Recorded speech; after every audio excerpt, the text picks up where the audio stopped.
said from Nadeem. And great, Tim, especially as CEO of Cricket Hong Kong. I'm sure you're delighted to see the kids out there during the break, part of the Junior Cricket Sixes program.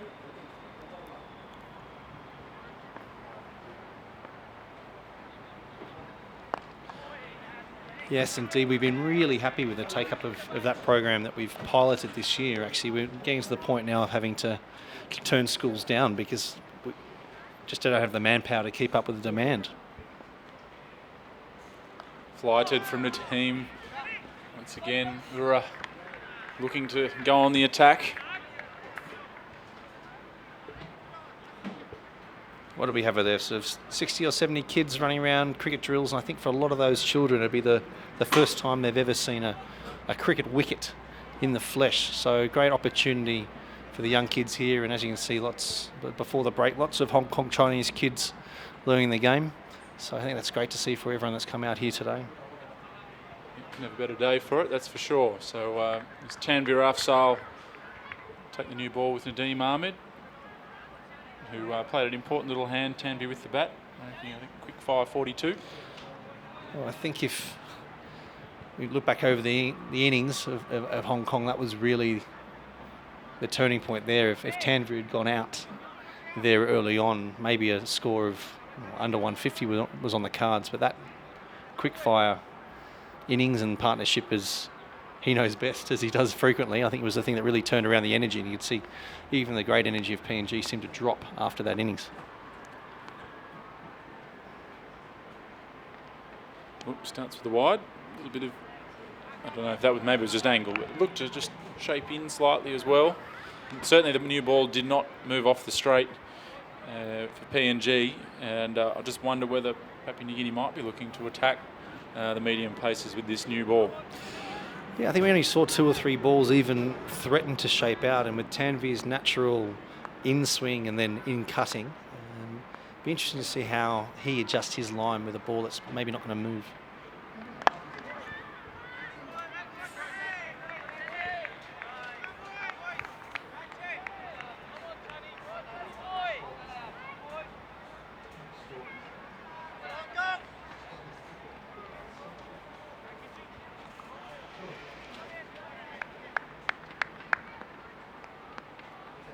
The other opening batsman here for Papua New Guinea, Vani Maria.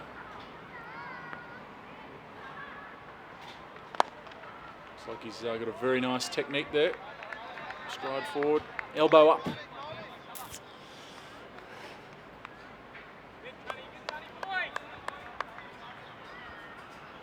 Conditions are just perfect out there for batting. They haven't changed at all. This sun is not going anywhere, so I think it's a day for correct technique.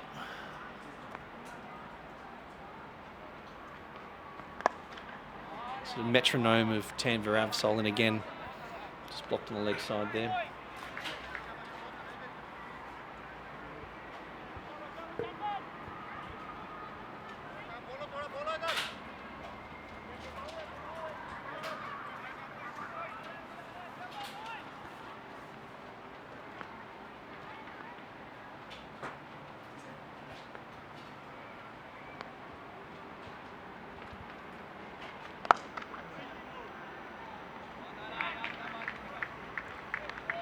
Tanvir Afzal likes to just get through 8 to 10 overs up front, bowl that stump to stump line, which might be quite suitable for this pitch. And we've seen that sort of back of a length being the most effective, and that's what he'll look to do, just try and nip the ball back into the right-hander.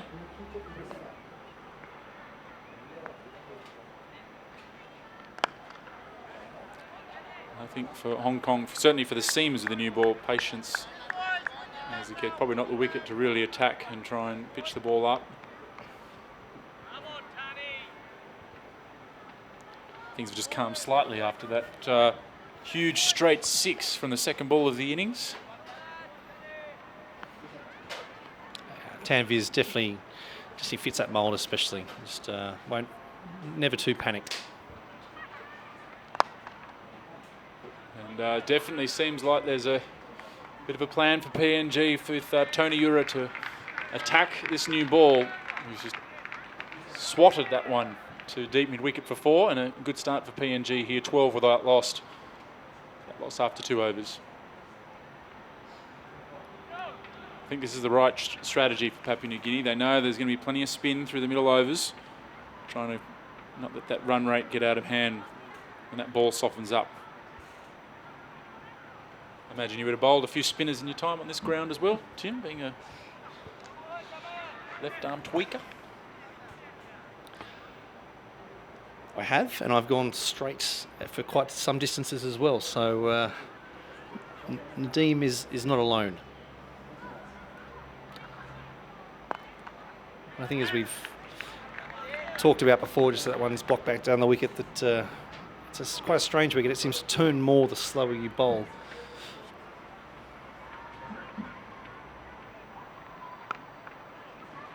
We saw a beautiful delivery earlier in the innings with Nazakat Khan bowled through the gate.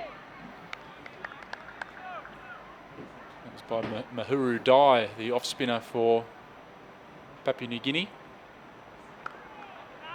Or misfield. It's gone through. Is that Anshuman Rath there at point? Certainly.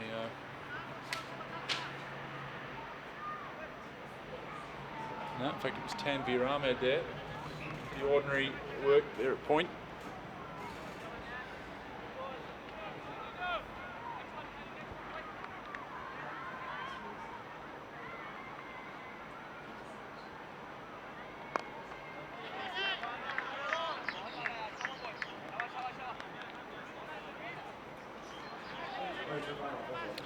Hong Kong looking a little bit flat here to me, Max. I think Nadeem's trying to rev the team up there. I think maybe that 6-second ball's really just put a dent in it.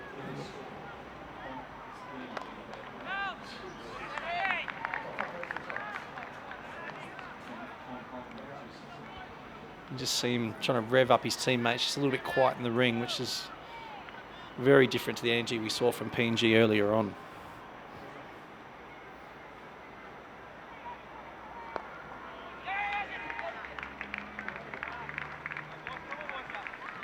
Hassan Khan fielding that one out just in front of square leg and throwing it in. I think just seem a little bit down, Max. Would you agree? A bit flat to start. Yeah. Just need a little wicket, I guess, to get things going. But it's been a positive start from Papua New Guinea, and I think it's up to Hong Kong here to come up with a plan to counter that. They know that Tony Ura is going to play shots here. Looks like Vani Maria is going to play more of the anchor role, so perhaps try and build some dots up on him and hit that back of a length area to Ura, because it looks like he's going to tee off on anything that's over pitched.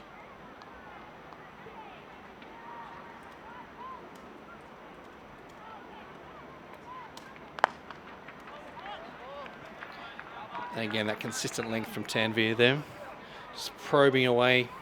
Just trying to slip between bat and pad. On the recent tour of Ireland, I think number of caught behinds on the inside edge. It's 2 or 3 in the Irish first innings, and then some quality wickets in the T20s and ODIs. With an ODI average of 21.21, just over 4 runs and over. I think he's been one of, if not Hong Kong's best bowler in one-day cricket.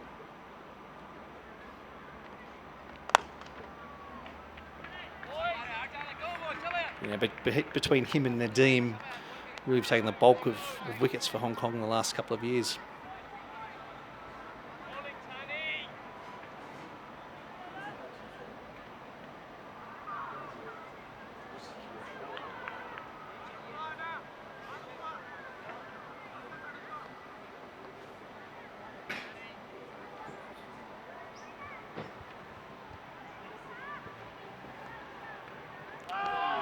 Playing a miss there, but disappointed he missed out there.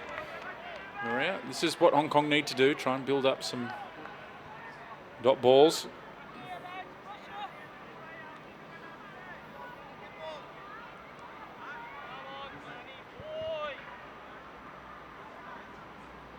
It's been great bringing you this live coverage here, Hong Kong and Papua New Guinea, the first one-day international.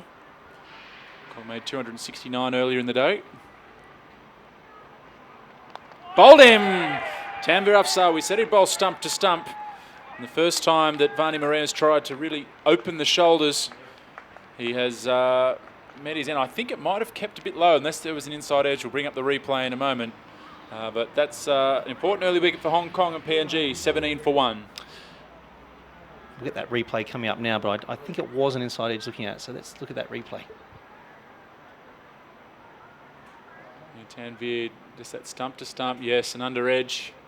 Not a great shot, it has to be said, from Maria. I know Papua New Guinea are looking to attack, but we've seen the results be hitting straight. We've already seen Tony Ura at the other end be successful hitting down the ground, and he managed to sort of skew one to mid-wicket where he was looking to hit straight. That occasion, playing across the line, and wickets will be important here, and that's the length and line to bowl for Tanvir, and that's how he gets so many of his wickets. And that's just, he stuck to it. He made the batsman do something different, and really was probably full enough to drive. If we saw that replay, it was almost at a half volley length, so there's no such thing as a free wicket, but if the batsman's going to hit across a line like that, then if you keeping your line lengths consistent, then those wickets will come that way. But Tanvir, the goods early on for Hong Kong, as he has on so many occasions.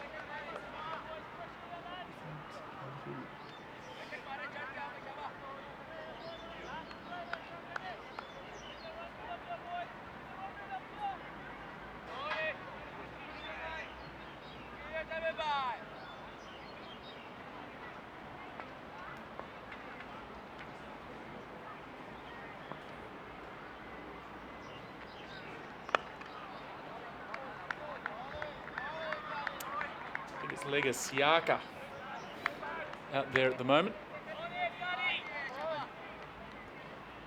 Placing Vani Maria, who's just dismissed there for 5 of 10 deliveries, bowled by Tanvir Afzal.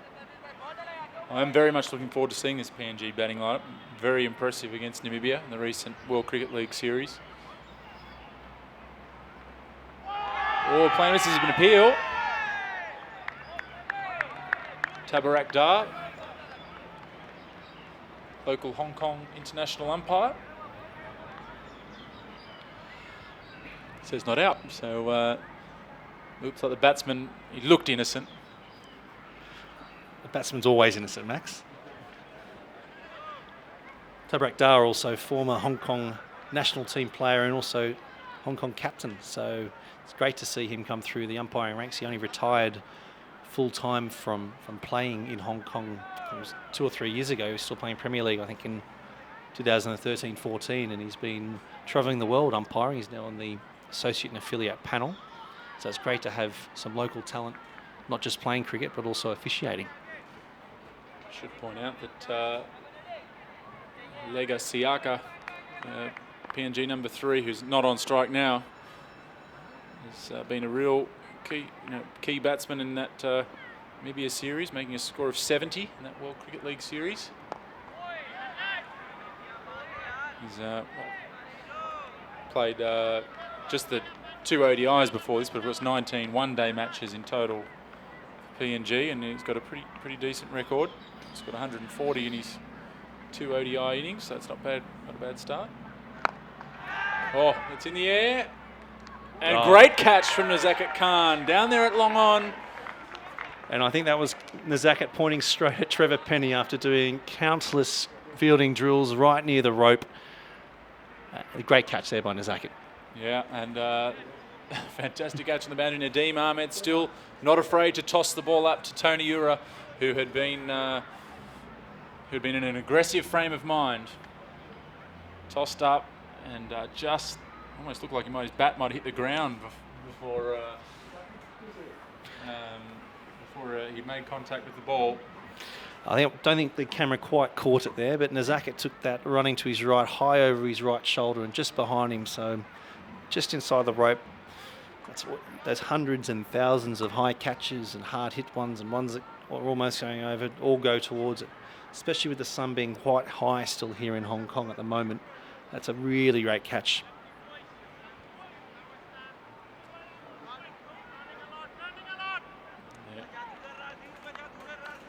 Tony Ura was looking dangerous too. He was certainly taking the attack to Hong Kong.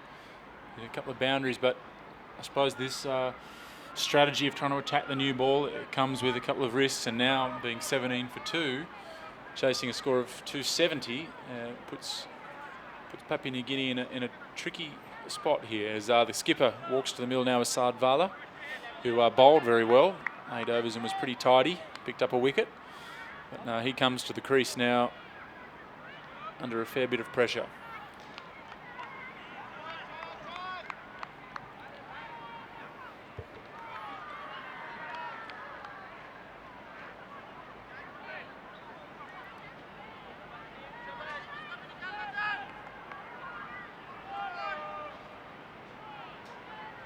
Sard onto his delivery is bowled. Nadeem. It's a nice shot.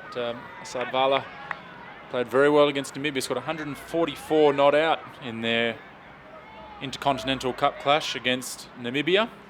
He made a half century in the World Cricket League match as well. Oh, inside edge there. A little bit fortunate. You can see Nadeem's confidence growing already. With that wicket, he tossed up a bit. You can just see the confidence and energy through that run up. Really trying to go through that gate. Oh, a little bit of turn there from Nadeem.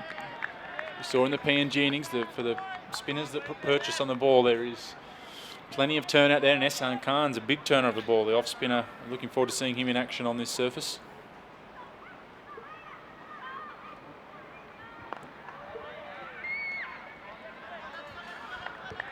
Ehsan Khan, who took a wicket with his first ball in one-day internationals in the recent tour of Scotland.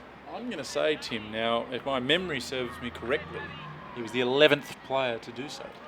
I'm skipping over to our Cricinfo page to confirm that, because I believe that was 17th.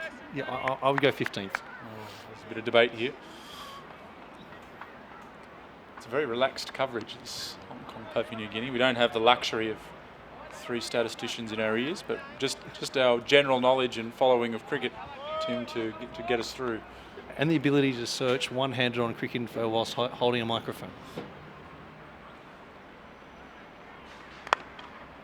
Bowl from Tanvir Afsal. So there's good pressure now. They've got the couple of wickets, Hong Kong. Now the dot balls are coming.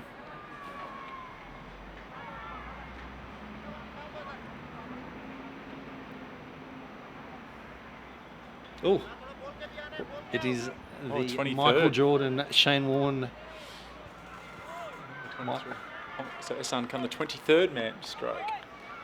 As always, we're both wrong. Yeah, as always. Oh, shot. That is a fantastic strike. Is that into the softball court? Yeah, I think that's in. It's on the roof of the kiosk to the softball court. And 6 runs. So a fantastic shot, and certainly a sign that Legasiaka's in decent form. And that, once again, Tim, seeing that hitting straight is the place to go. Definitely. And I'm sure that batsmen that hit across the line and missed it, seeing that, thinking, why didn't I do that?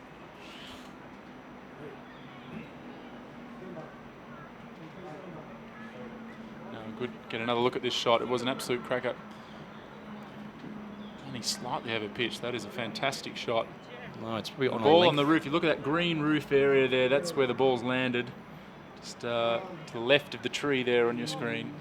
That's probably a good sort of 85-metre hit, I think, where he's got it to there. Ish. 80-ish. Yeah.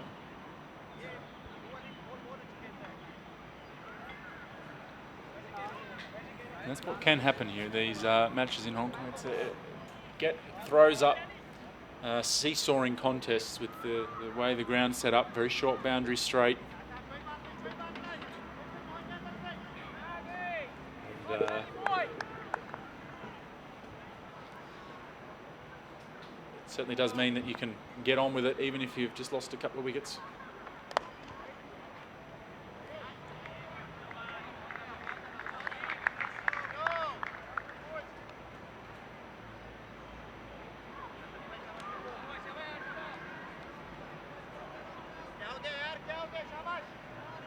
Not very perturbed there by losing 2 wickets in quick succession. No, but again, maybe this is sticking to the plan, looking to attack this new ball. It does get hard after you've lost 2 wickets, but it is going to be hard through the middle overs to push that run rate. And, I think sometimes the best time to bat here in Hong Kong is up front and then try and save wickets in hand for the last 10, 15 overs, because you can knock off 8, 10 and over in the last 10. Especially with the 2 new balls from both ends. I think that's a key here as well, a harder ball for a little bit longer.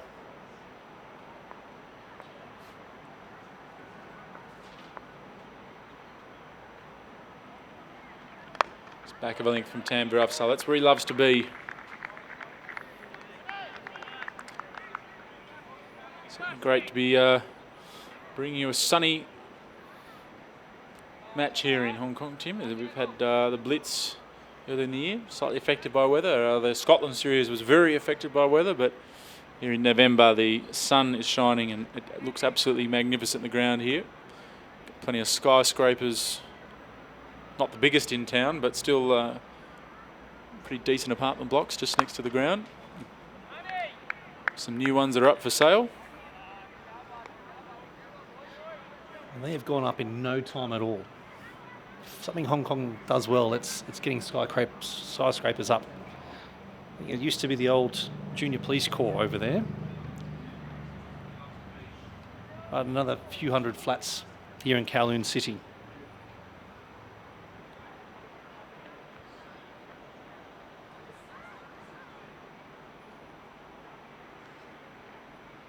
And plenty of cricket going on around the world at the moment as well.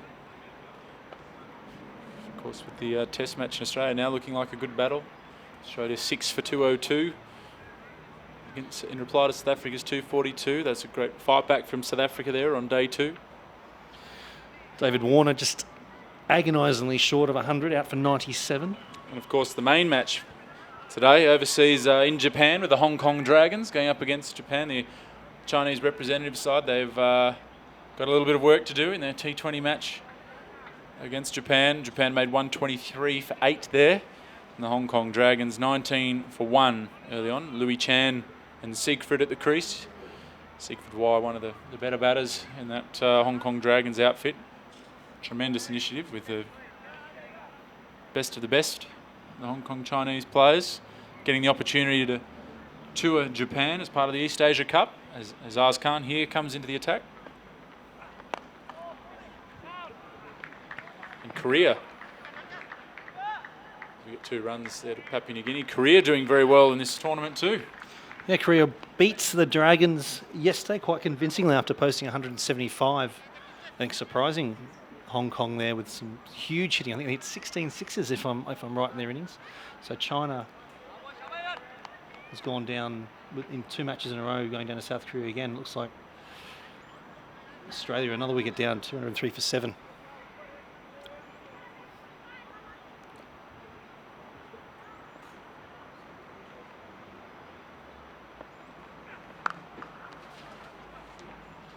Chance of a run out here. He hits. So the ball bounced off the boot there and proved to be a bit of a stinger for. Yeah, for Nadeem Ahmed there. He's got a smile on his face, which is good to see. But yeah, back here at Kwong Recreation Ground, it's been a great game so far. Hong Kong were 111 for 6 at one stage. Fought back to make 269. Bubba Hyatt 77. The man on screen here, Azaz Khan, and number 9 made 44 and got that competitive total of 269. PNG have come out with very much a positive intent, but have lost a couple of wickets. So very key phase of this game in the next 5 to 10 overs. Yeah, I think that smile might have actually been a grimace on the face of Nadeem Ahmed. He's got it on the inside, I think, of that ankle. He's coming to the sideline for some treatment from the physio. He's actually come off the field. Obviously, with that being an external injury, he'll come off and back on hopefully very soon. But Waqaz Khan, the sub-fielder, comes on. One of Hong Kong's best under-19 players.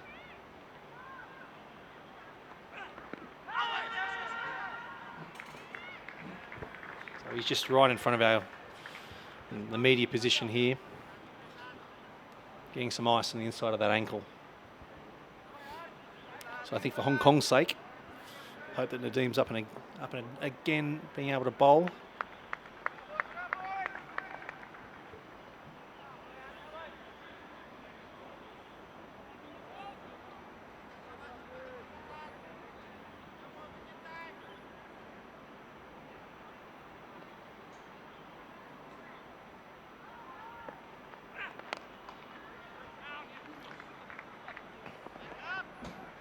It's well played, back at a point. Come back for an easy 2 there. Winning the toss and batting this morning, Hong Kong were bowled out for 269. Chris Carter and Kinchit show up in the batting. Kinchit 9 off 20, but Chris Carter was the first to go, caught behind for 16 off 18, and not long after Kinchit show, actually the ball after was bowled. Ball almost a half volley length on his legs, 9 off 20.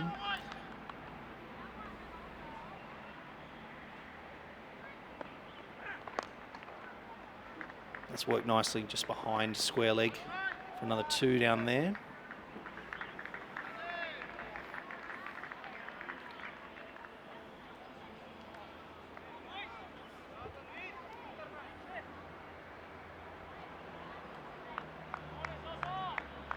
That brought together Nazakat Khan and Captain Bubba Hyatt, who put on 78 runs before Nazakat Khan was bowled by a belter between bat and pad.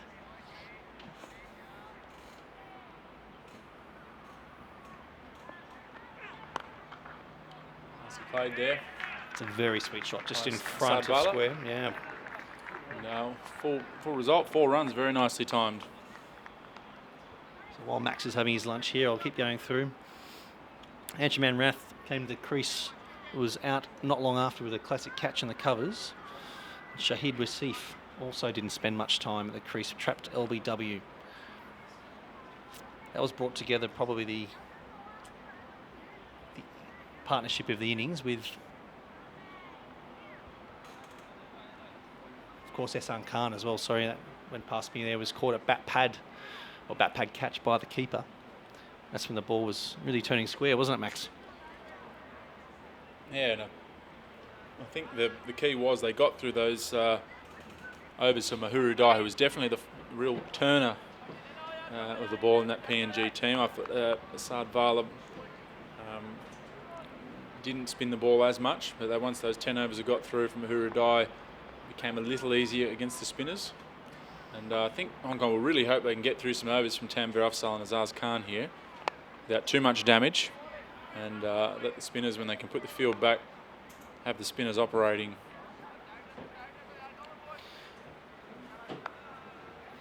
Yeah, as mentioned, there's a great partnership between Tanvir and Bubba, and then when that broke down, it got down to Azaz Khan, who got 44 or 46 balls. Again, a great knock there by the vice captain, with Hong Kong getting to 269 in the last over.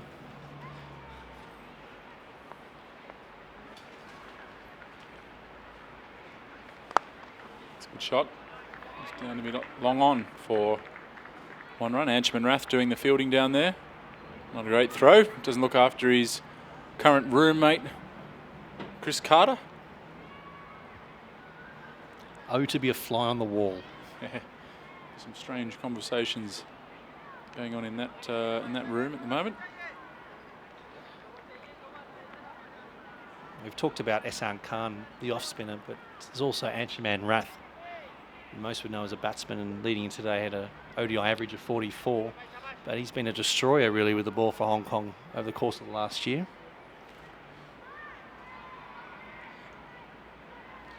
Just seems to have this knack of taking wickets early on in his spell.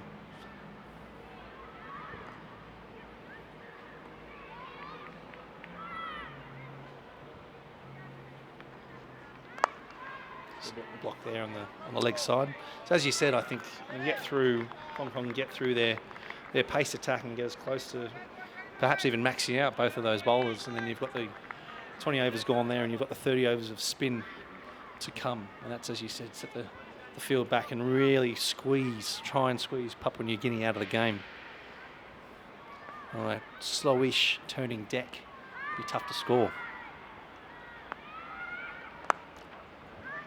Again, just that stump line from Tanvir Afzal. Nazakat Khan It's well run from the PNG pair at the crease at the moment. Liga Siaka and the skipper Sadvala in together at the crease with skipper Vala on strike at the moment. And one thing I think the Hong Kong bowlers can do as well is use the cutters a little more. When PNG did revert to that tactic, it worked quite well. Same again, just the single there as Zakat comes around. And again, a suboptimal throw there into Chris Carter.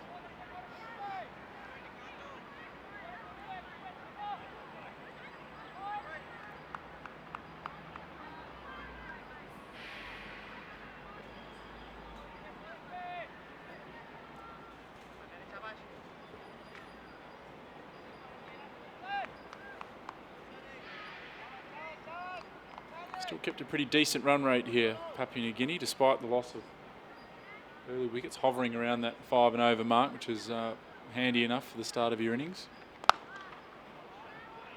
Nice shot down the ground for a single from Siaka.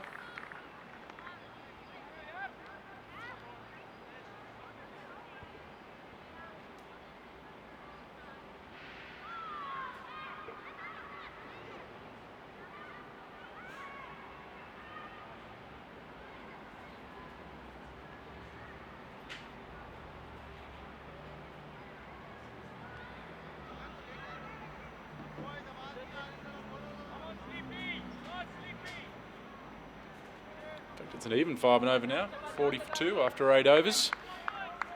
These two just put on 23, so just guiding PNG out of some potential early difficulty there when they were 17 for 2.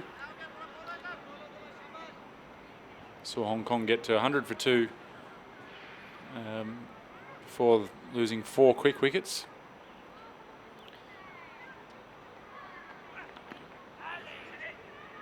Just a leg by there. That's something I really love about watching Papua New Guinea play cricket. You can see the energy and the love for the game when they're out there. When every wicket was taken there, they're running and jumping and hooting and hollering at each other. You just see how much these guys love cricket.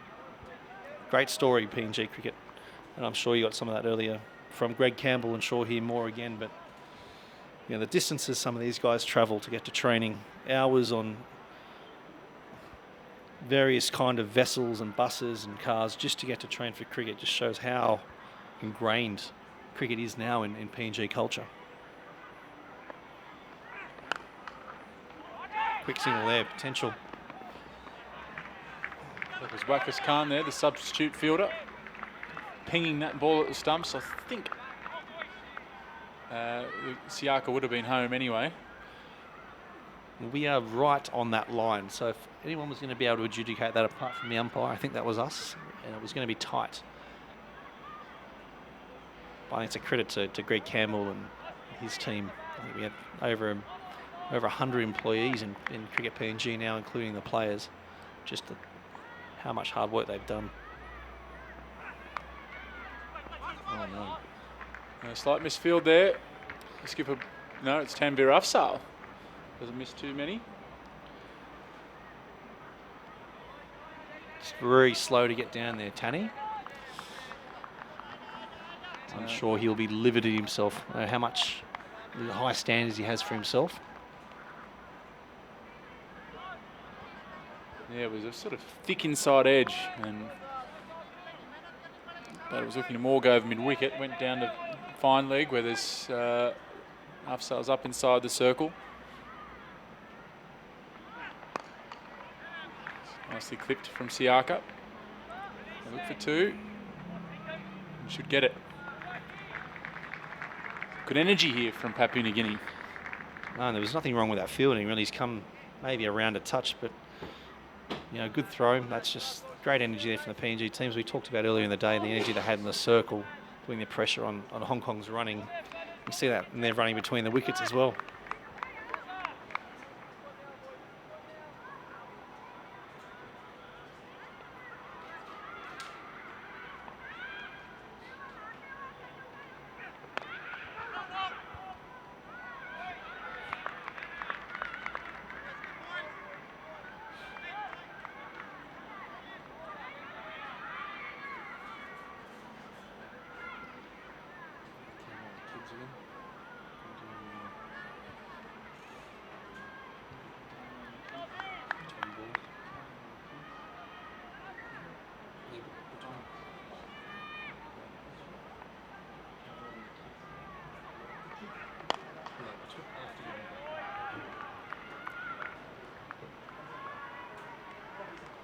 It's the end of the over there. PNG doing nicely here at the moment.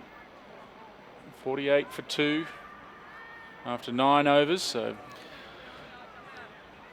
you see a number of the kids in the junior cricket sixes have hung around after lunchtime, going through their drills. It's like, is it Betty Chan there, one of the Hong Kong women's players on the left of screen there with the sunglasses on? Dance from Cindy there in the front of screen, the red sleeves. Yeah, Betty Chan, one of the better leg spinners I've actually seen for a long time, male or female, really. I'm being corrected here by Max. Yeah, I might throw a few offies in there. It's long distance vision, struggling. Here's Tanvir Afzal.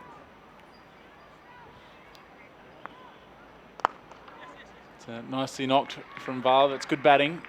One thing that when we had Trevor Penny here, the Hong Kong coaching consultant, did pick up that perhaps Hong Kong didn't do enough of that, rotating the strike inside the ring.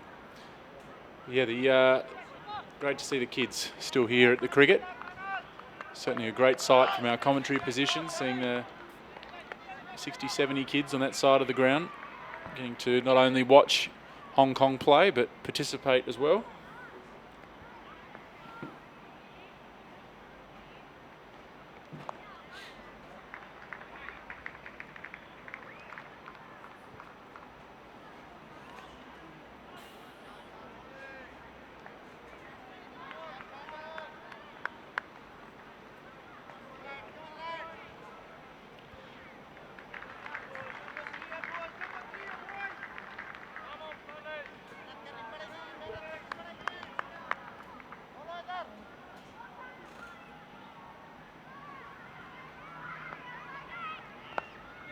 That cutter there from Tanvir Afzal, we thought he might employ, but good batting again from Papua New Guinea, just turning the strike over. I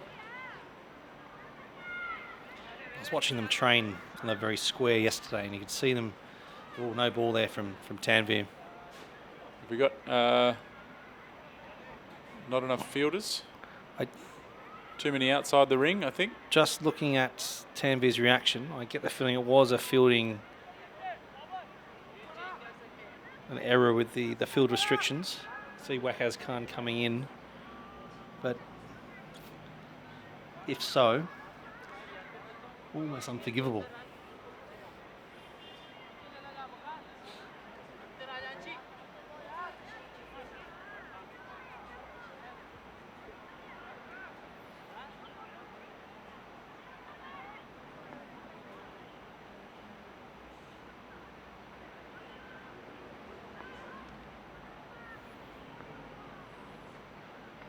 Oh, he's lined it up and smacked it over long on, over the fence.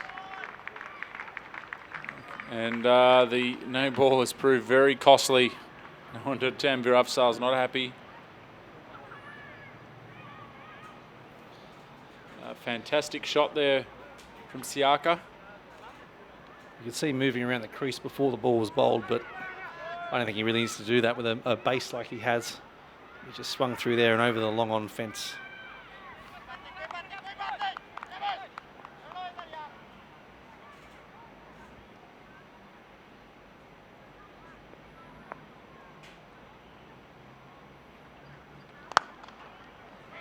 Fantastic shot down the ground for one. It's been a really seesawing game this. A lot of turns so far. Hong Kong had a solid start, lost a couple of quick wickets, rebuilt, lost wickets, rebuilt. And now already in this PNG innings, we saw them, well, I guess you can't really call getting to 17 a flyer, but they did it in a very positive fashion. Lost 2 quick wickets. Now Siaka and Vala rebuilding. Certainly has been a very interesting game, and it's taken a lot of turns already. I really like the way the skipper Vala here is going about it. He's just knocking the ball into the gaps, picking up singles. not taking any risks, but still staying above the required run rate. Yeah, and he's now moved to 18 off 16 with that, and he's only hit the one boundary. So without even losing his breath, really, he's already above the 100. And I think you just see the class that he has and why he's been the linchpin with the PNG batting lineup for a long time and just getting better and better.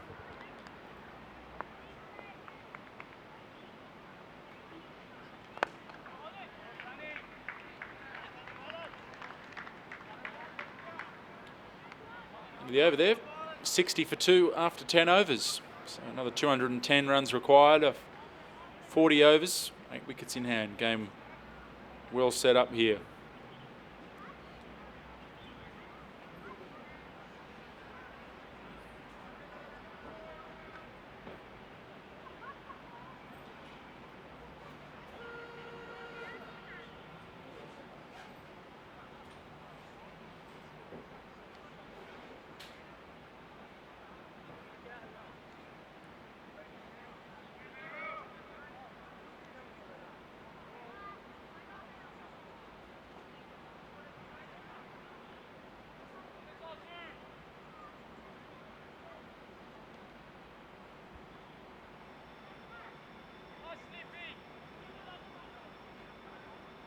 So Azaz Khan here, going to continue.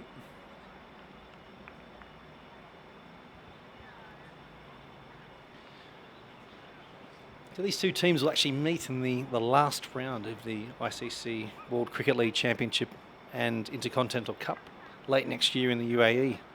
So whilst this is a bilateral ODI series, it might just be a little indication of what's to come. That series will really be important in the context of world cricket as to which teams go into the World Cup qualifier, and even the next teams that could potentially be playing Test cricket.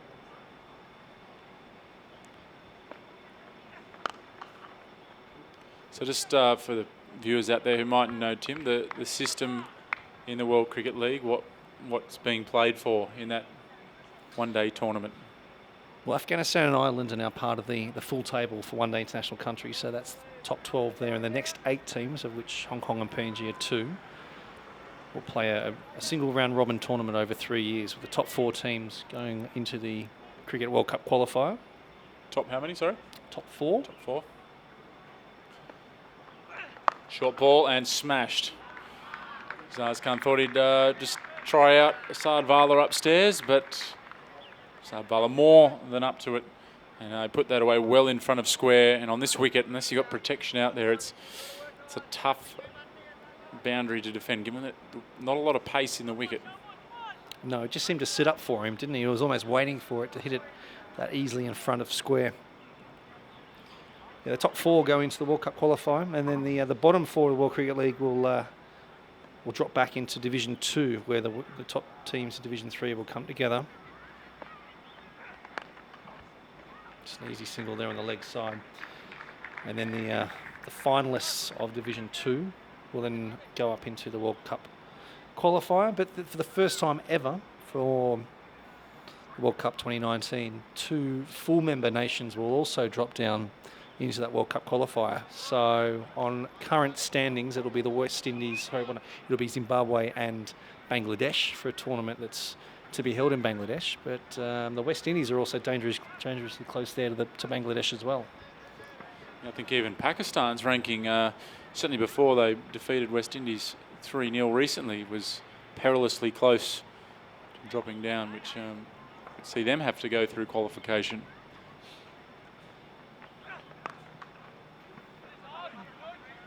PNG batsmen just continue to rotate the strike very well here. So, and of course, Afghanistan and Ireland will also come back into that to make it a 10-team tournament, which this stage is going to be in Bangladesh in early to mid 2018. So it's all part of the World Cricket League pathway. Division 4 is going on at the moment, actually, in Los Angeles. United States, of course, with the United States, Bermuda, Denmark, Oman, Jersey, Italy as well. So that the top 2 teams from that will go into Division 3 and keep going up to all the way up to the tournaments that I mentioned. So it's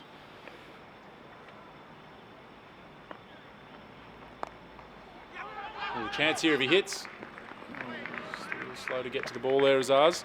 How about you two? I'm starting to think spin. Again, here's been the seamers on for a few overs. There's not a lot happening. No, I get the feeling that it's almost these holding overs where you're trying to get away with not going for too many, but it's if it's true, it's not a very positive tactic, but you just get the feeling we're in a bit of a holding pattern, I think, waiting for spin. Yeah, perhaps waiting till the field restrictions can be relaxed a little more. If they did take the power play, I didn't see the umpire signal, but Well, the rules now, the power play's in force, so it's 2 and then 4 are allowed out now.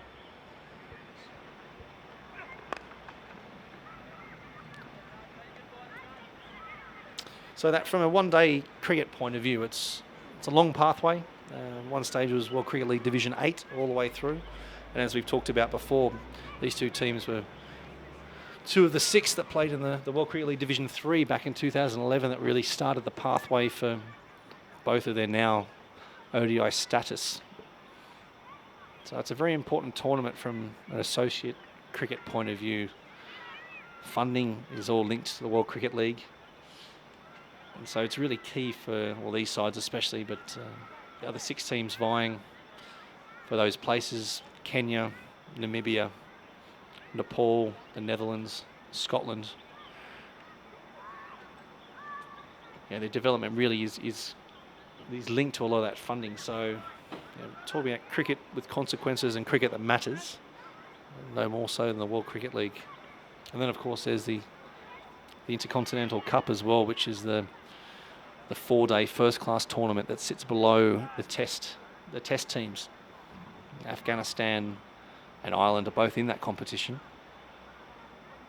But with the winner of that competition, well, at the moment anyway, going into a test challenge against the lowest ranked test team.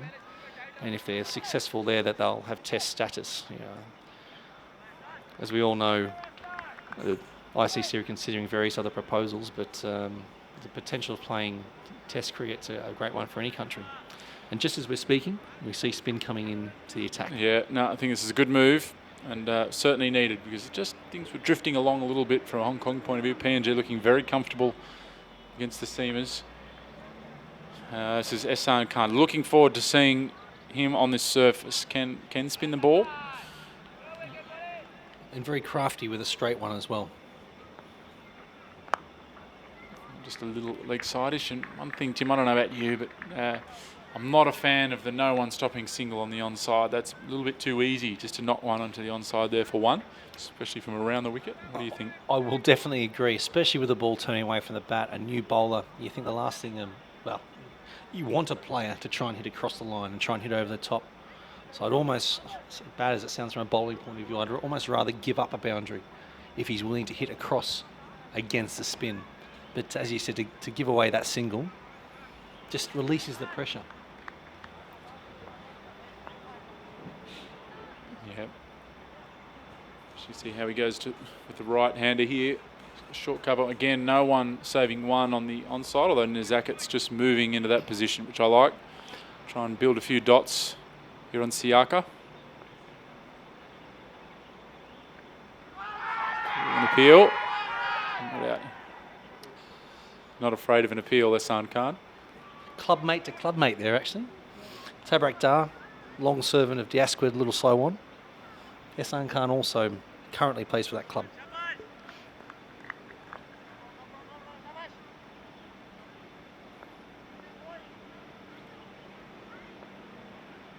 Nicely flighted there from Ehsan Khan. Not a lot of turn on that particular delivery. Perhaps the top spinner. I don't know, I think he's throwing it out there, just seeing it's a little bit wider than he would normally bowl. It's normally one that really likes to attack the stumps. Maybe he's just throwing it out there to see if he can open that gate up. Slightly short, that delivery.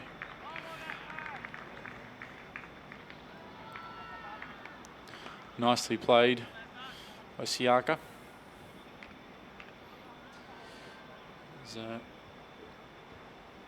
Now moved on to 25. Both batsmen on 25 at the moment. And Sadvala, off just 21 deliveries with only 2 boundaries, just worked the ball around into the gaps nicely.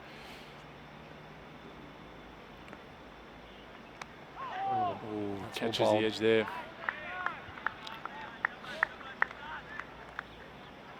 Yes, I'm there with the maximum luck number there here in Hong Kong. All the 8s. Yeah, the lucky numbers of Hong Kong.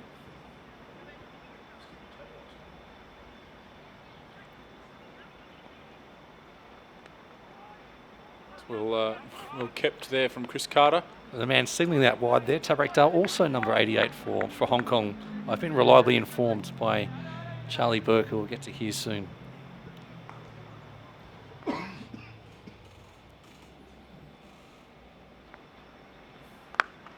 So Bolden again, Asadval just able to pick off a 1 without too much risk. That's the end of the over. 70 for 2.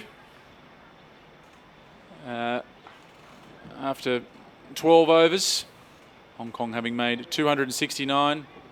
And I'll now hand over the commentary. Thank you to CEO Tim Cutler. Now hand over to Hong Kong Cricket Club coach, manager, all sorts. Mark Wright joining in commentary, Hong Kong batting coach as well, often on a few tours, and director of cricket, Charlie Burke. Thanks, Max. A few titles there for Mark Wright. What is your bus driver as well? What's your official title, Mark Wright? You're a sports manager, aren't you? Sports development manager at Hong Kong Cricket Club. There you go. Very good. Yeah. Excellent. A crucial partnership here, Mark Wright, I would say. This Asad Vala, who's on strike at the moment, has been around the traps for quite a long time and does this well. He's a mature head on his shoulders. It looks like a change of bowler here as well. We've got Tanvir Ahmed will replace Azaz, wasn't it? Azaz was bowling from there. So Mark Wright, what's your thoughts at the moment? So set up for a decent contest at the moment. Early wickets for Hong Kong put PNG back on the back foot to start with, but this partnership has been impressive. Guys with some experience that knocked the ball around for singles, pushed the Hong Kong fielders in the circle, and also had the ability to strike the big boundaries. So it's very much in the balance at the moment. So Tanvir Ahmedi's first delivery of his spell of the game for him. Asad Vala pushes it down to long off for the left-hander. So great to see a number of people have come down today in the sunshine as well. We've obviously got Sunday's game coming up as well, which we expect quite a lot more as well. But you're playing cricket this weekend, Righty? I'm not playing cricket this weekend, no. I'll be back here on Sunday. But it is fantastic to see people come out and support the national side, particularly the juniors who are here in between the innings. So Tanvir Ahmed again, just back of a length. It's probably the length to bowl for the quicks here. And the Lega Siaka on strike at the moment. Lega Siaka actually played in the Prime Minister's 11 2 years ago, I think it was. Cricket Australia have got a great relationship, not only with us, but with Cricket PNG, and played in that touring match. So Tanvir again into Lega Siaka. Fielded there by the left hand of Anshuman Rath. Anshuman Rath's actually probably one of your key players or your star players at Hong Kong Cricket Club. Yeah, he's certainly led the way in terms of our junior program at the club. Since joining the club at a very young age, he came through the junior gappers program, performed admirably throughout the junior leagues here in Hong Kong, and has since moved on to Harrow School, where he's had a great run of form over the last 4 or 5 years. Another single there. Lega Siaka hitting it down to long on and fielded by Azaz. Also got another one of the national players, one of Associate Cricket's top batsmen in Mark Chapman, who's unavailable due to his selection in Auckland's 4-day side, but he's also been through the Gappers program as well. Yeah, Mark Chapman has been a shining light in many ways for Hong Kong cricket. Made his debut at a very tender age in the World Cricket League, hosted here a few years ago. He's now playing for Auckland Aces, and certainly has been a mainstay of this batting lineup for the last 5 or 6 years. Single there off the hip from Asad Vala. How many juniors do you have on the Gappers program's a Saturday morning, isn't it? So how many juniors do you have in that program? Currently, there's over 500 junior boys and girls that participate within our junior cricket programs. The entrance level for them is 4 years of age, and it goes right through to the under-17s. We currently have 17 junior league sides. We've got 9 or 10 under-11 teams, some boys and girls in there, through to the under-13s, 15s and 17s, and obviously they go into Saturday League cricket as well. So our club, Hong Kong Cricket Club, is very proud of the junior program. There is restrictions with facilities, but we're very fortunate. We've got an excellent playing surface, an excellent ground.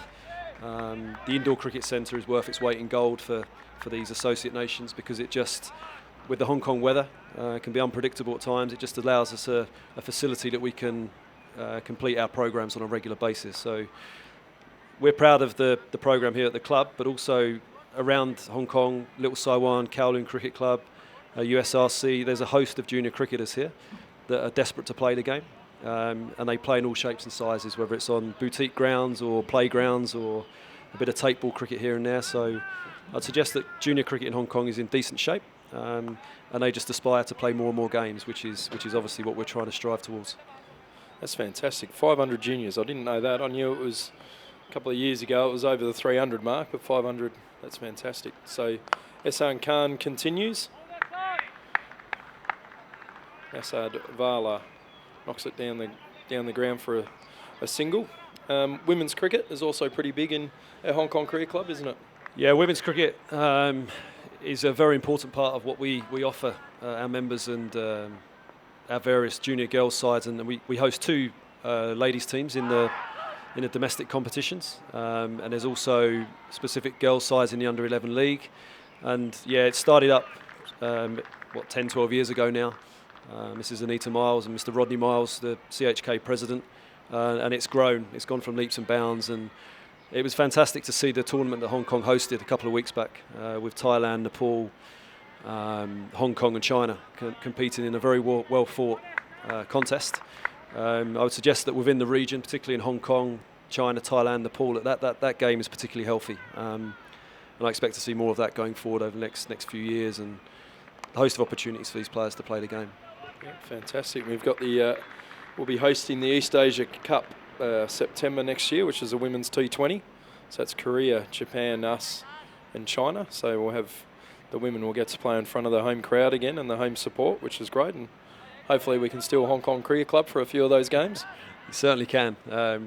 It's always a pleasure to host the junior sides, whether it's the guys, the girls, the juniors. Ooh, chance. Yeah, I think he struggled a bit with I think it was his groin or his hamstring when he was batting, and Bubba's, I think, may have missed a chance there. It's good delivery, actually good flighted delivery then from Ehsan Khan outside the off stump. Took a fair bit of turn when PNG were bowling. Mahuru Dai got a fair bit of turn from this end, the PNG off spinner. So Ehsan again. I think if there is any turn in this wicket, I think Ehsan will certainly strive to find the right pace of which to bowl. Obviously, he has the ability to produce prodigious spin on the ball, but he's also very good at varying his flight and his pace. He's been an excellent addition to the Hong Kong squad over the last 6 or 9 months, and he's played a lot of cricket here at Mission Road for his club side, and he's a very wily campaigner. He's a smart, streetwise cricketer, and I think this partnership here, it'll be a bit attritional for a while, but I think that Ehsan is going to hold a pretty important role in terms of how this game will be decided, not just now, but a bit later on in the innings as well. Yeah, absolutely. I think this is the game here right now with these two at the crease, a crucial partnership.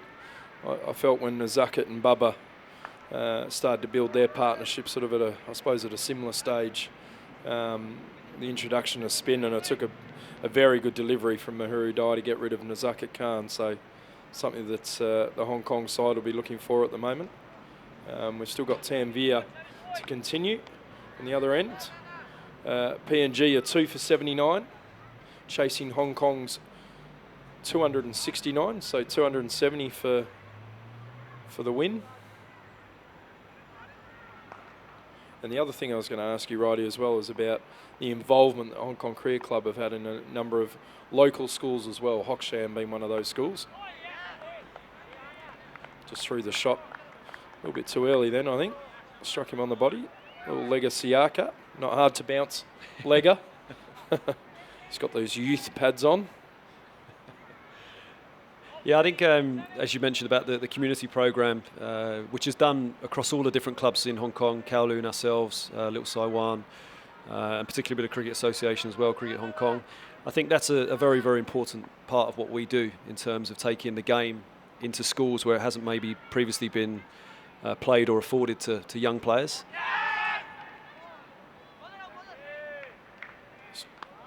Shouts of catch it there. It was never going to go the full way, but the short ball tactic here from Tanvir to Lega Siaka, and single down to third man, and Assad Vala is back on strike.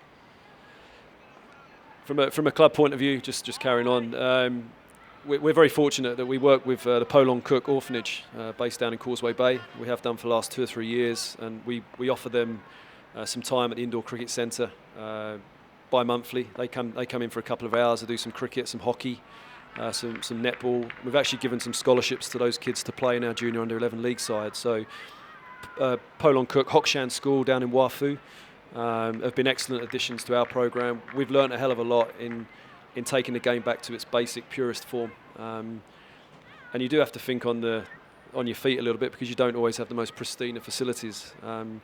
It's very easy to look at Hong Kong in terms of the boutique clubs and the boutique schools in and around Hong Kong, but sometimes you just got to make do with what you have. And a place like Hokshan School and a host of the different schools that CHK are working with, it's exciting. I think speaking on behalf of our coaches, of which we've got 6, they really enjoy the community stuff. But it doesn't just rest in the local schools that we teach. We've also connected to Bradbury School, Kennedy School, Quarry Bay, and the demographic of those students is not all Western or all local. It's a great mix, and I think that also helps as well, that friendships are formed and cultures are embraced in those sorts of classrooms, and the game is just taken forward. So it's a great initiative to be part of, and I think everyone who's connected to cricket in Hong Kong is extremely proud to be connected in that sort of way. So yeah, no, it's exciting to hear, and it's good to see we've managed to have one of the Hong Kong Cricket Club staff ended up becoming a cricket officer with us full time in MLI, has captained the Hong Kong women's team as well. So there's a great relationship there, which is good. PNG are just moving along fairly swiftly here.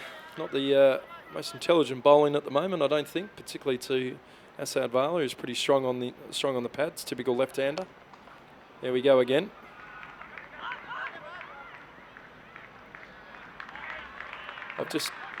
Don't know what your thoughts are, Roddy, but I just feel that they've taken on the twos that maybe the Hong Kong boys didn't either, which is adding maybe a bit of frustration to the bowlers and putting the fielders under a fair bit of pressure. I think it's a very fair assessment at the moment. I think the intent of the batters in chasing the score of 5.5 and over from the offset, they've gone about their business in a professional manner at the moment. They're going at nearly 6 and over at the moment, 8 wickets in hand as it stands. But I think that's a key lesson that can be learned just from watching the 2 Papua New Guinea batsmen, is the way they push those ones into twos, the way they back up, and they're constantly looking to rotate the strike. Any bowler that has to constantly bowl at left hand and right hand and keep changing gets put under pressure. So whilst the bowlers are under the scrutiny at the moment to make a breakthrough, I think also the fielders could probably offer a little bit more in terms of energy. It's pretty quiet out there at the moment, so bowlers have got a role to play, but certainly the fielders can, even if it's just a small thing like moving between overs a bit quicker and just a bit more buzz sort of thing. So something's going to give, I think, in the next 5-10 minutes. I'd agree with that. And you mentioned that to me just before we came on air, and I would totally agree with that. I think it's a bit flat. They've got their home crowd behind them, and it's a warm day, but it's good to have the sun out, that's for sure. So Ehsan Khan continues. So Assad Vala, nicknamed Dollar. Good old Assad, terrific young man. He's from Hanawabutta, which is one of the villages in Port Moresby, where about 70% of the Papua New Guinea cricket team come from. So they've done a tremendous amount of development and work in that village, and they've actually got a couple of gold medalists in weightlifting. Righty, there you go. A bit of say hello to anyone that's listening in Port Moresby, and particularly in the village of Hanuabutta, or HB as everyone calls it there. The collaboration between Hong Kong and Papua New Guinea has been running strong for the last few years, and I know you've been quite central to this, having taken the national team down to Papua New Guinea. So I'm mightily impressed with your background knowledge and the homework that you've done prior to your stint on the old commentary. Another single here to Assad Vala. I was actually challenged. I went to the Hanuabutta village one evening, by a guy called Lakani Ola, who's actually an ICC umpire now. I think he's umpiring Division 4 at the moment, but he told me he wanted to introduce me to a gold medalist weightlifter. I thought he was kidding me, but went there and had a look at their facility, which was a concrete slab and a lot of weights.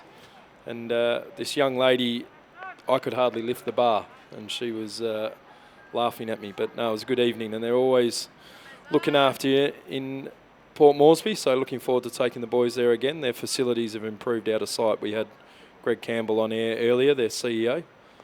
So we're looking forward to repaying this visit of theirs and going there at some stage. This collaboration between obviously Hong Kong and Papua New Guinea, do they experience the same sort of issues that we have in Hong Kong in terms of facilities, grounds, and particularly net facilities? Is it the same sort of problems over there? Yeah, they've got, I would say, they've got more choice of facilities. They have turf nets, and I know that they held the Pacific Games there recently, which cricket was a part of, so their grounds improved.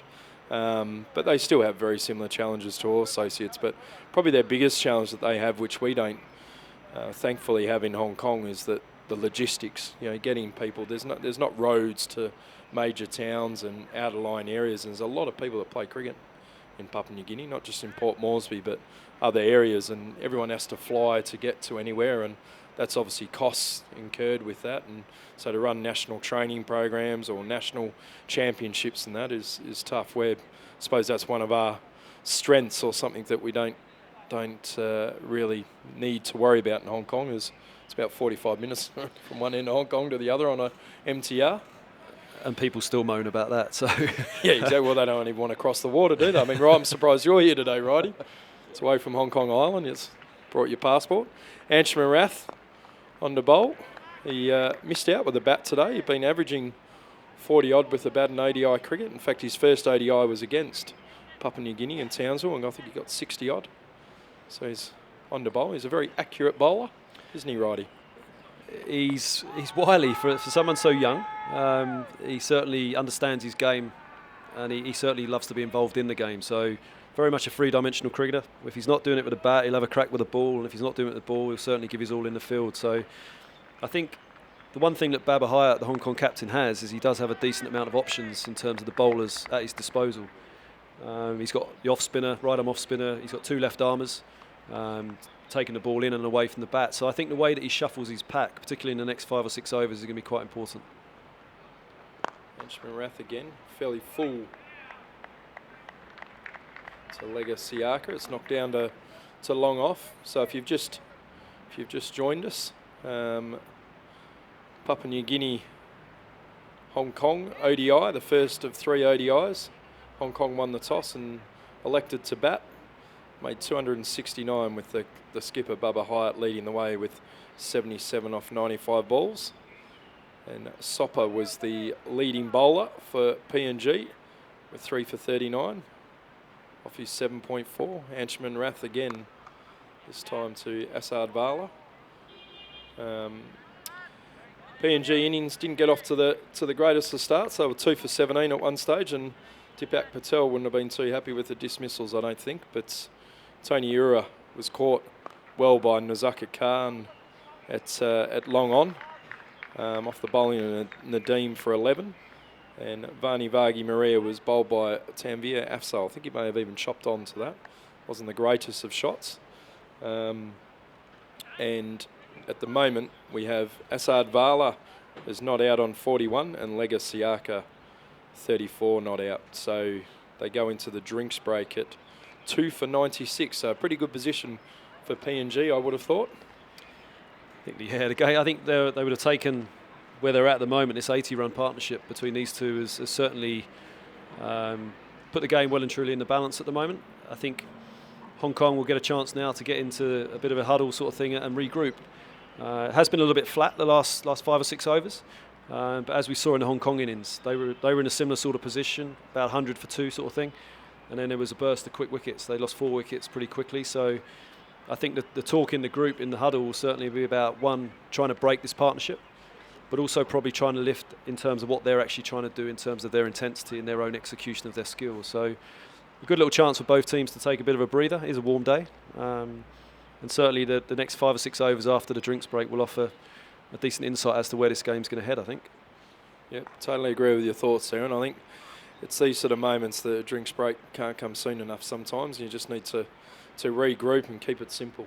I know it's an old cliche, but the more you dot them up and the more you put them under pressure, things can happen. And rather than try and take those wicket-taking deliveries, but keep it fairly simple. And in the end, Hong Kong have got the runs on the board, and PNG need to chase them down, which they've done well recently.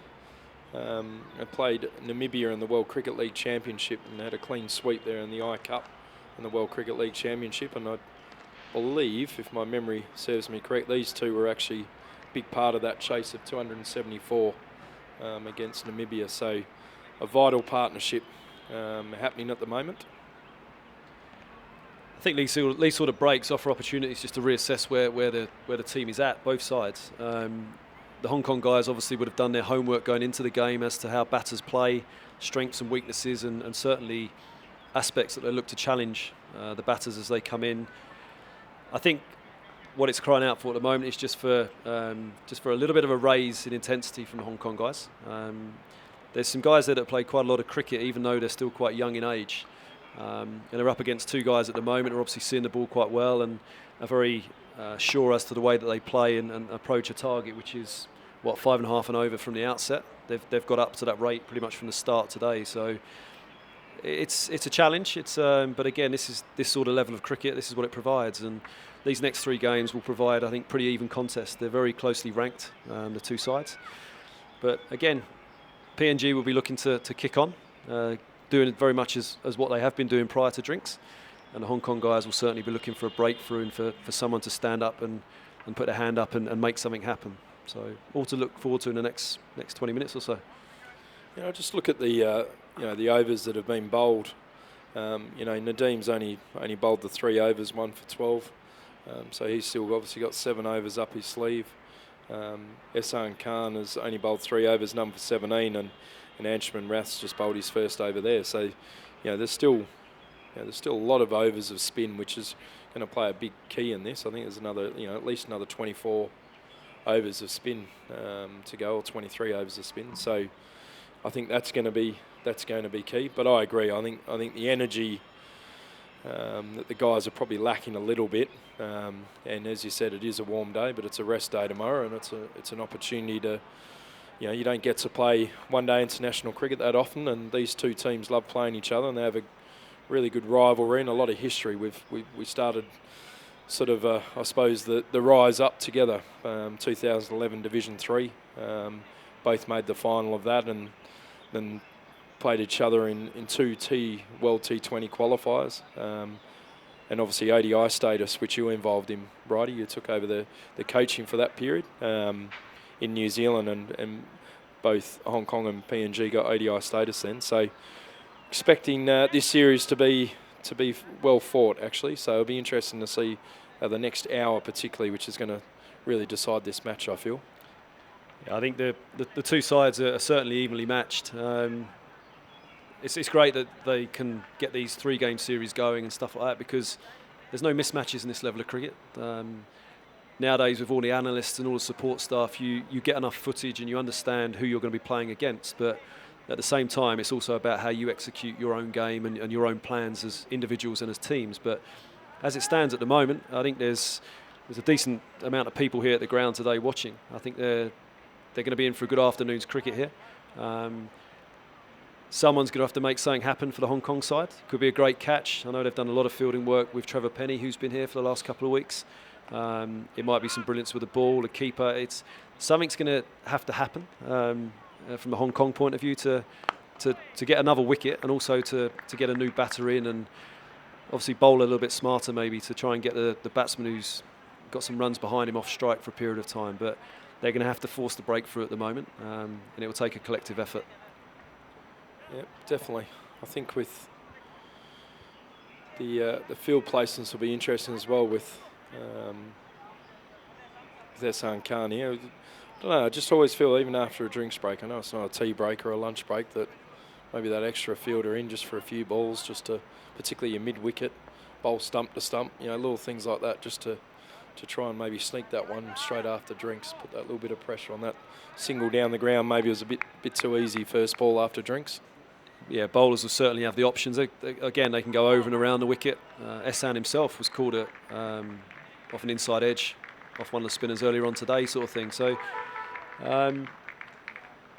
yeah, definite opportunities for Hong Kong to change things in terms of the overall round the wicket attack.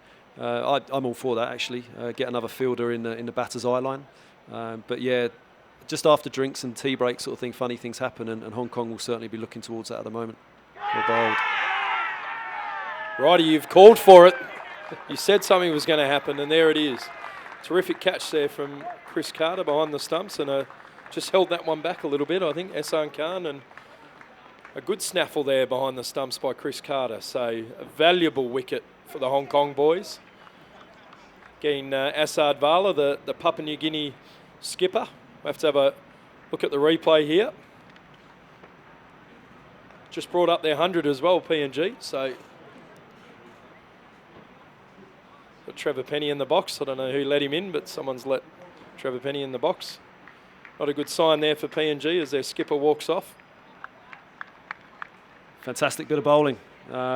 Great catch by Chris Carter standing up to the stumps, but yeah, excellent bowling. Just changed his pace a little bit more flight. The ball certainly gripped and spun, and it was a decent catch behind the stumps. So again, they've broke through. Very same sort of situation as to the Hong Kong innings. 100 for 2, which went to about 111 for 6. So there's a real opportunity now of a new batter in for Hong Kong to get a bit of pressure, and like you said, there might be an opportunity to get a man in front under the lid sort of thing and really put pressure on the new batter. But drinks break strikes again. Absolutely, and the young Bao here, who's the one of the newest members of the PNG side, and he was a big part of that 274 run chase against Namibia, has just replaced Asad Vala there.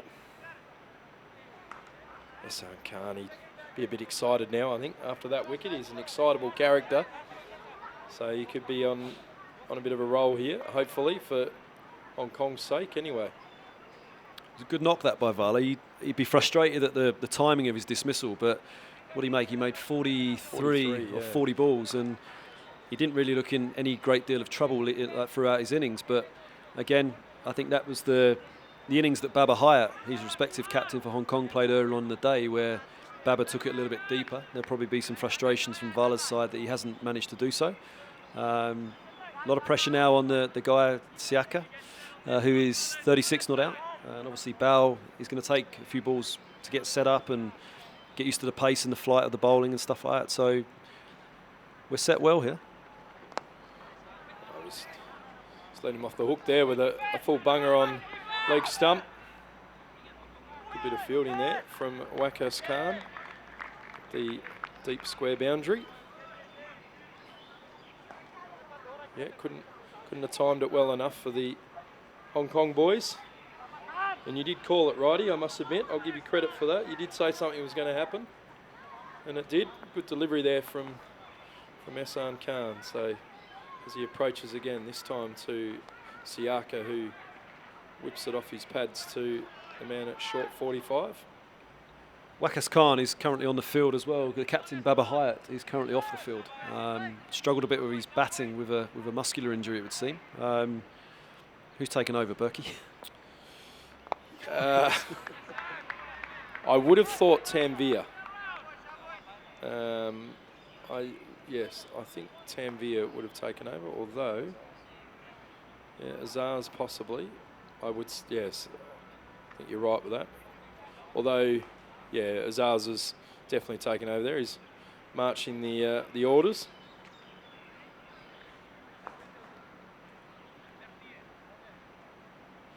So definitely a great afternoon of cricket we have in store for us. Should be a good chase this. And obviously we've got Sunday as well, so I know you're coming down, Righty, which is great, and hope all your Hong Kong Cricket Club mates can get along as well. There's still tickets available on ticketflap.com.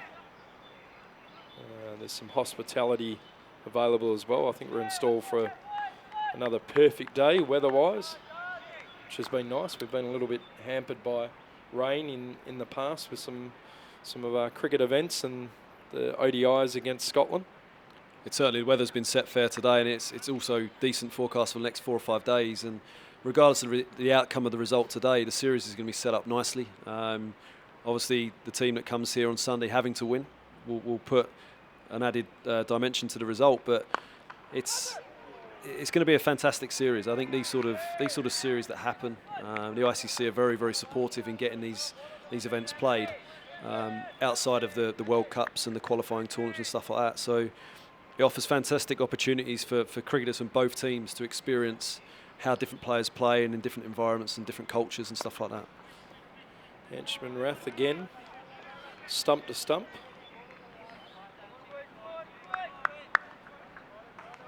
So bit of pressure on the new bat. Field's come up. Try and obviously bowl as many dots to the new bat as you can early on. Always provides a chance, a possibility to get a double breakthrough, as we like to do in cricket. The old one brings two and all that sort of nonsense we talk about in the cricket field. Two bowlers as well, Anshuman and Ehsan, get through their overs pretty quickly, so there'll definitely be some scope for the Hong Kong attack to try and get through the next 5, 6, 7, 8 overs pretty quickly and get that run rate going up. As it is at the moment, Anshuman started off quite well in his spell. He will use the crease, he will go over and around, but he's drying up one end and allowing Ehsan to be a little bit more attacking from his end. Enjoying the flight that he's given it here as well, Anshuman. He's not afraid to throw it up a little bit, and he's will drop out his cover down to the sweeper, Kinshit Shah. I saw one of the best fielding efforts at a training session the other day from Kinshit Shah. One-hander was falling over the rope and just threw it back into the ground. Isn't that a great thing to see now with T20 cricket? So end of the over there.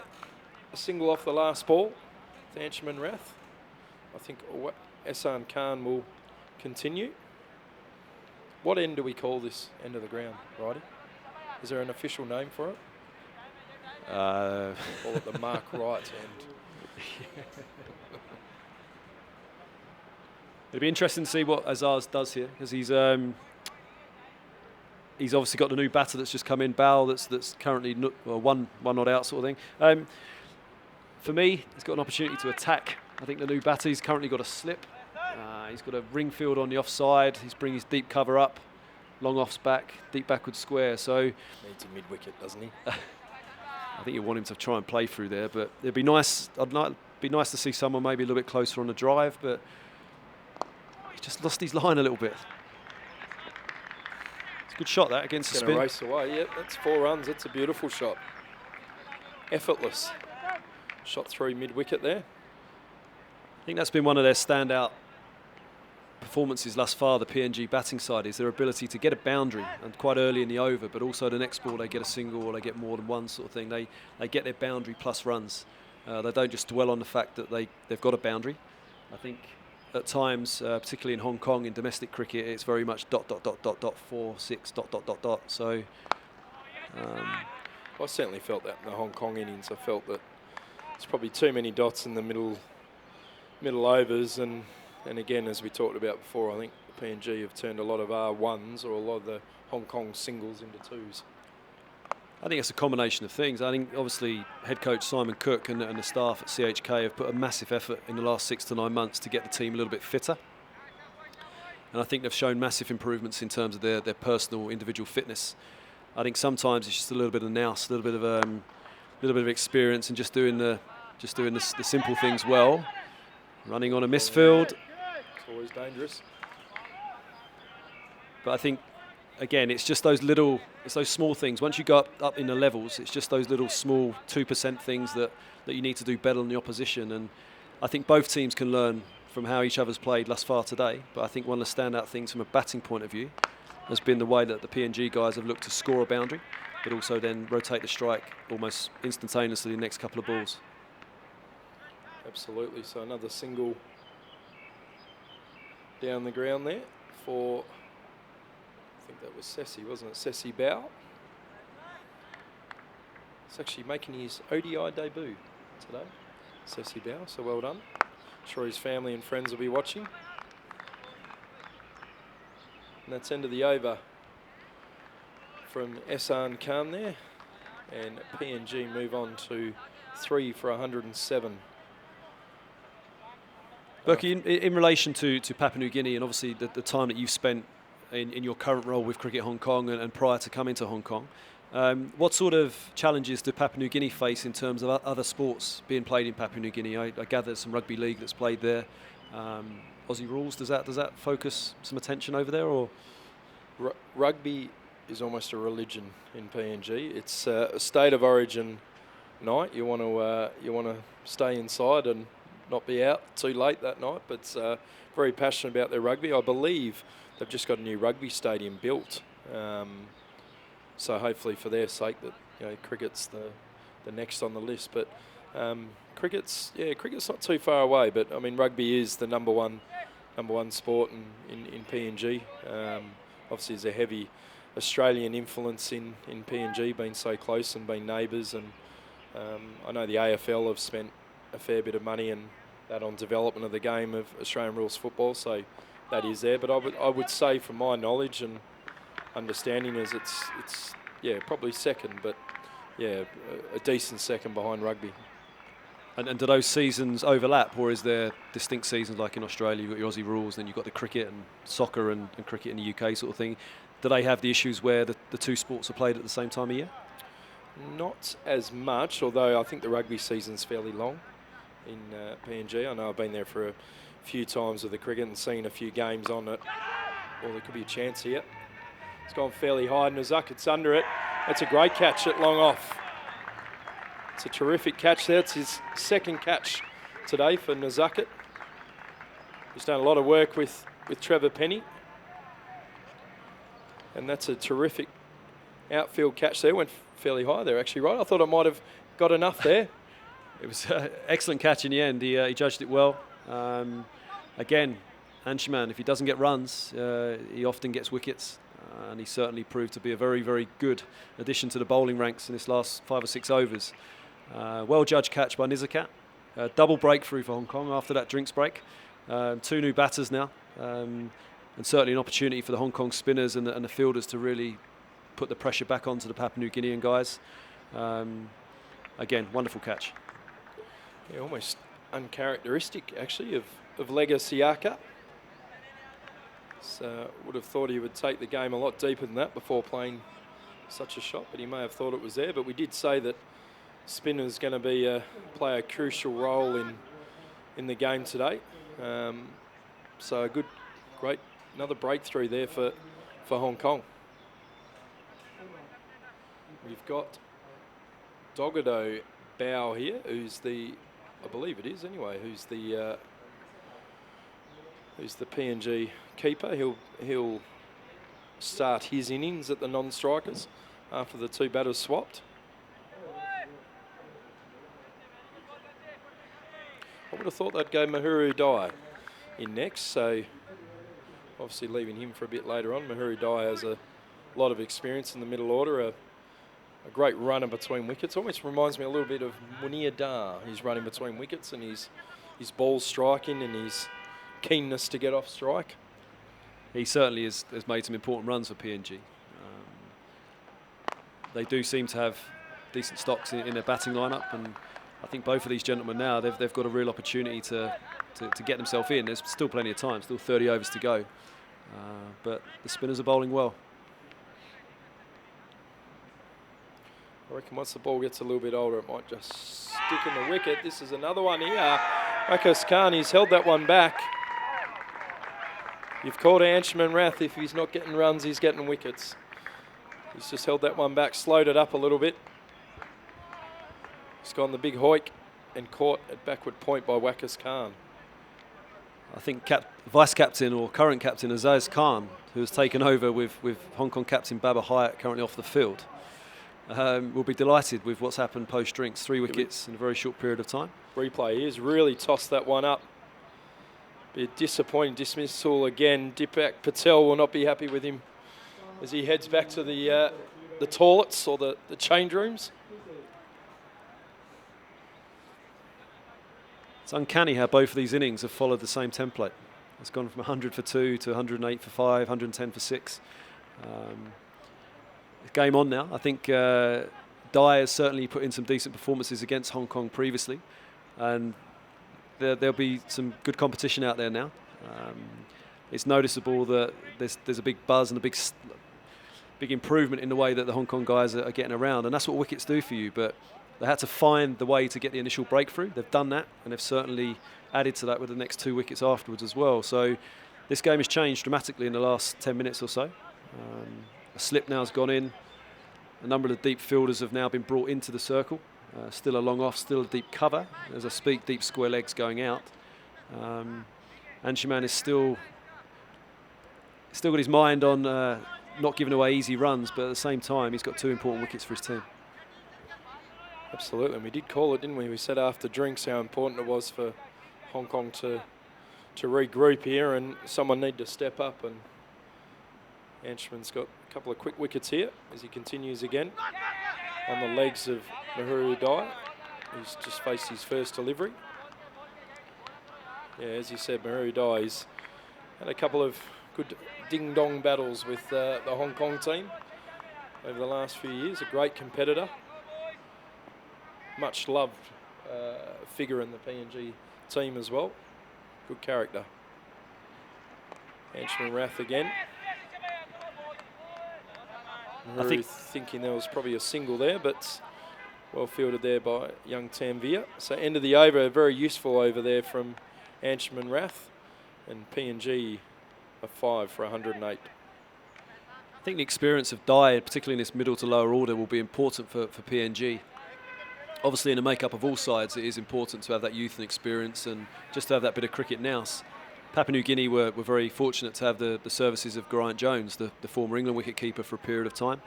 And when we played against them in 2014 in the World Cup qualifiers, I know that he was trying to drum into them just to be a little bit more thorough and a bit more professional, and for the stronger characters to really take the younger guys along. And I think you can see that with the likes of Vala and Siaka and Dai. They've got guys there that can do it, and their recent results against Namibia show that. But the impact that experienced players can have within a young squad or an inexperienced squad is vital. Ehsan Khan himself has played a lot of cricket. Tanvir Afzal, the former captain. But in amongst that, there's guys here that are quite young and quite tender in age. But at the same time, they're beginning their cricket apprenticeship at a young age, and they're not afraid to test themselves. Absolutely. I was chatting to Deepak Patel about talent ID and the challenges they have there. As we talked about earlier, it's not as easy to get around PNG as it is around Hong Kong. And they've certainly got a lot of depth underneath, but they've got to unearth it and get them forward and get them into programs. The CEO, Greg Campbell, was talking earlier about building an academy outside of Port Moresby to house 30 or 40 players, which would be terrific to see for cricket and PNG. Outside edge here, which goes all the way for 4. Again, it's noticeable in the last, since they've got those couple of wickets from the drinks break, Ehsan Khan has bowled a slightly wider line of attack. There's a couple of footholes just outside the right-handers off stump, which I think he's looking to try and exploit, similar to the way Nizakat Khan got out for Hong Kong earlier on in the day. So just that bit of experience in terms of Ehsan and his flight and his line of attack, which has now shifted more into an attacking mindset. An attacking line of attack is certainly noticeable. Away from here, though, Berkey, it's a busy time at the moment with the Hong Kong Dragons, who are currently in Korea, South Korea. Yeah, they've had a tough couple of days to start with. I know they've put a lot of time and effort into preparing for this tournament, and I spoke to a couple of them last night, and they were pretty disappointed how things start, but it's great to see that South Korea have basically unearthed, or they've grabbed these baseballers and unearthed some cricketers, which is great. I mean, it's great for the game, I think, in general. But yeah, it was disappointing. I know Trevor Penny's done a lot of work with the Dragons as well since he's been here, which is great for the development of the game in Hong Kong. So I'm sure I'm just trying to bring up some scores at the moment so we can try and check how they went on today, but I know they faced Japan today and they were struggling at one stage. The program of the Hong Kong Dragons is obviously has really gained momentum in the last 3 or 4 years, and starting from a pretty low base in terms of local Hong Kong Chinese cricketers playing the game. It's fantastic to see the way that through junior programs through to domestic league sides here in Hong Kong, how there's a lot more Hong Kong Chinese players playing the game. And certainly when you do watch them play, we had the privilege of having the Dragons at the cricket club a couple of weekends ago against the Optimists. They have a great deal of energy. They're very keen to learn, and the likes of Trevor Penny being here can only help them. The work that I know yourself and the coaches at the Cricket Hong Kong office do and put together in trying to develop them as cricketers is excellent. And to see them have the opportunity to play domestically in Hong Kong, but also go on these sorts of tours must be rewarding for you and for everyone involved in Cricket Hong Kong. And it's certainly something that club sides are proud to support. So. Oh, absolutely. I think everyone thought I was crazy when I was trying to force these local teams into our competitions, but it's vital that we do it. But they've had a shocker today, righty. I don't know why I had to look at the scores, but I have, and they were rolled for 34, chasing Japan's 123. But look, they've done all the preparation. They have improved out of sight, and it's actually good to see how well that Damo, the skipper, how well he spoke about the South Korean side and how much improved they had in the last 12 months since we played them last. And it's good to see Japan, who are trying to fight their way back in the World Cricket League, obviously look like they've got some good young kids coming through that have been exposed to a decent level of cricket, which is just important for the region in general. I think you knocked the nail on the head. It's about developing cricket not only within the countries that you inhabit, sort of thing, but also within the region as a whole. Wickets has brought chaos here. Just going back to this game for one moment, those 3 quick wickets have certainly put the PNG batters under pressure, and at the moment it looks as though there could be a wicket any ball here. But going back to the Dragons guys, I think it's very, very important, and I know that you do an enormous amount of work in developing them as cricketers. The coach education point of view, the community officers that are connected to Cricket Hong Kong, it's all about little victories, sort of thing. We're not going to reinvent the world here in Hong Kong or in South Korea or Thailand overnight, but it's just those little bits and pieces that are being laid and worked upon, and it can only be good for the game. Cricket is a global game. It's played everywhere. It allows people the opportunity to take part in a team sport, and it's certainly been embraced here with Cricket Hong Kong, from juniors through to seniors. And the fact that these sort of tournaments can go ahead is a credit to everyone involved. Yeah, couldn't agree with you more, and appreciate those words. A lot of hard work's gone on behind the scenes, and our staff numbers have increased over the last year or even 2 years. But it's crucial if we want the game to grow. It's important that we get the right people in the right places. So anyway, Nadim's been asked by the skipper Azaz, who's on for Bubba. Bubba's still off the ground, I believe. He's sitting down. So Nadim's come on here. Had a bit of a scare earlier. Got a knock to the ankle. He's not one to show a bit of drama every so often, Nadim, which he did in this case. But important spell here as well for Nadim Ahmed. Again, it goes back to the Hong Kong captain's options. A couple of left-arm spinners, right-arm orthodox, 3 seamers. I think when you've got a balanced attack like that, you can shuffle your bowlers around. And Nadim started his spell initially from the other end. Maybe a change of ends for him can bring a change of luck as well. So Nadim in his second spell here. Pushed off on the back foot down to deep square.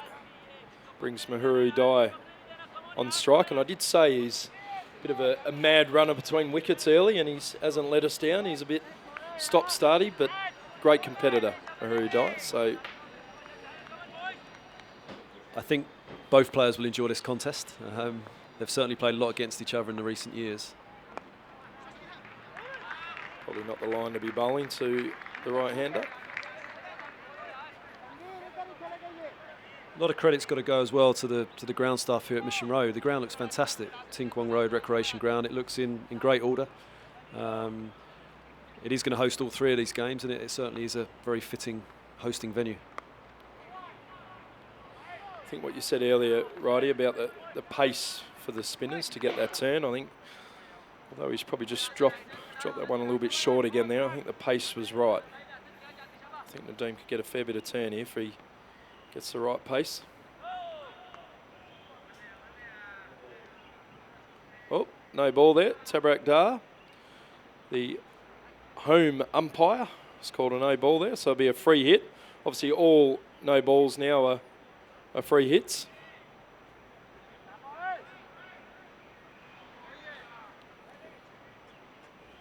And Shafra Dullah from Bangladesh is the other umpire.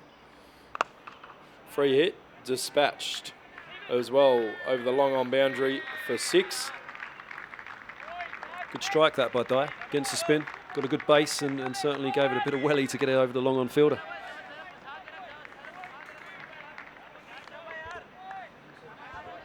The 2 stands there, almost full, Righty. Great to see. Fantastic. I think this is all going to build up nicely, I think, for the next couple of days. Sunday, I'd expect a lot more people to be here on top of what we currently have today. Obviously, today's a working day here in Hong Kong. And it's fantastic that the people that have shown up have got behind the national side. Nadeem again. This one a little bit fuller. Good bit of pressure here. It's brought long off up. And that's end of the over. PNG 5 for 123. Righty, I think that's a good spell from us. We got 3 wickets in that. It was a good innings or a good spell. And good to chat to you and hear what's going on at Hong Kong Cricket Club and cricket domestically in Hong Kong. So I appreciate that, Righty. Thank you. Thanks, Berkey. Appreciate that. Yeah, thanks for the introduction, Charlie. Max Abbott here, stepping into the box. With special guest, none other than the ICC. Very special. Oh, played a miss and he's gone. Anchman Rath. We've just stepped straight into the seat here.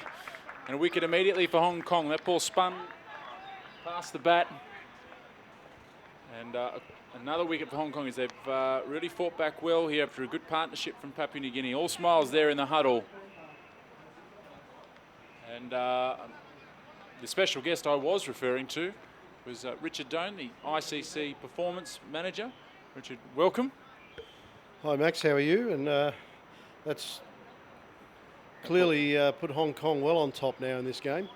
Yeah, very nice delivery. That was Maru Dai, who was dismissed there. He spun a few past the Hong Kong batsman earlier in the day, but done that time by Anchman Rath, who bowled a beauty there. Ball spinning. Anchman Rath, not the biggest turner of the ball, but he's still found some perch in this surface, which is looking pretty dry out there and not a lot of grass. Yeah, and I think that was a key in the game in the first innings when spin came on, the ball turned. It makes it a little bit more difficult, obviously, for the batsman to use the pace of the ball. And the same things happened here. I know in the Hong Kong camp when PNG were 2 down, they were asking for spin to come on, and once it's come on, we've seen the results. So just a quick snapshot just after Anchman delivers this ball here. Quick snapshot of your role within the ICC. Yeah, in essentially it's around trying to help develop the top associate countries, so the second tier of countries in the cricket world, of which Hong Kong and PNG are both in that category now. They both have what we call one-day international status, along with Ireland, Afghanistan, Scotland, UAE. This is a great initiative, I think, by both countries to get together and to play this series. And for me, it's an opportunity to see them, how they're progressing and how they're going about what they're doing.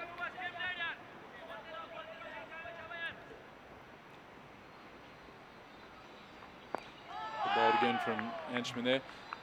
I know a lot of people say the gap is narrowing between the second tier teams and the top teams, but how do you actually measure that? How do you say it is narrowing or it isn't? Or is it subjective? No, I think there are definitely some measurements that we use. I mean, if you take the World T20 recently or in March in India, there are quite a lot of stats that support that around, our run rates when we're batting, the margins in games against full members. So there's plenty of that sort of information around that would suggest that the gap's definitely closing. And as most people would expect, the T20 game is the area where it's closing the most. Is that so?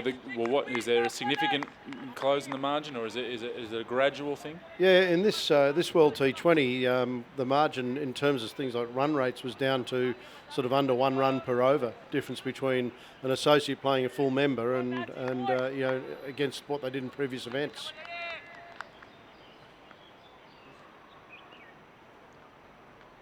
Nadeem Ahmed here, Hong Kong's premier spinner. And I also think we expect a lot out of the countries who go there. Obviously, you're playing against full members who have pretty mature systems of playing each other regularly, and we go to these tournaments expecting to see results from countries that don't quite have the same amount of resources and don't have the same level of playing experience as their competitors. But if that gap's closing, that's a pretty good message. Ooh, turn there from Nadeem Ahmed, a little bit of bounce. And so I imagine you would have spent a bit of time with Papua New Guinea. I was there a couple of weeks ago with, they played Namibia in World Cricket League Championship and Intercontinental Cup competitions. The Intercontinental Cup's the 4-day competition, and PNG won all 3 of those games. So they were in good form coming here. Yeah, whitewash there. We've got Hiri. Crease here at the moment. It's a very nice shot.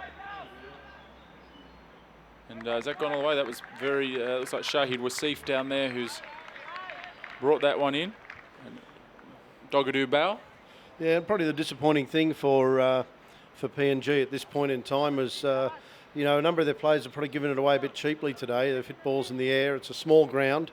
Plenty of opportunity to move the ball around, and they did that for a while in the middle of a good partnership earlier, but they've just lost their way a bit now. And where does the cricketing talent in PNG, how is it disparate, or is it fairly centralised around Port Moresby? Mostly around Port Moresby these days. There's efforts to try to get the game played in other areas in Lae, up on the north coast.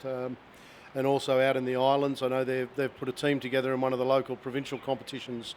There is progress in that fashion, but it's, in PNG, travel is quite a difficult issue. Everything has to be routed through Port Moresby, so that becomes expensive as well. So actually getting to the outer regions is difficult for them.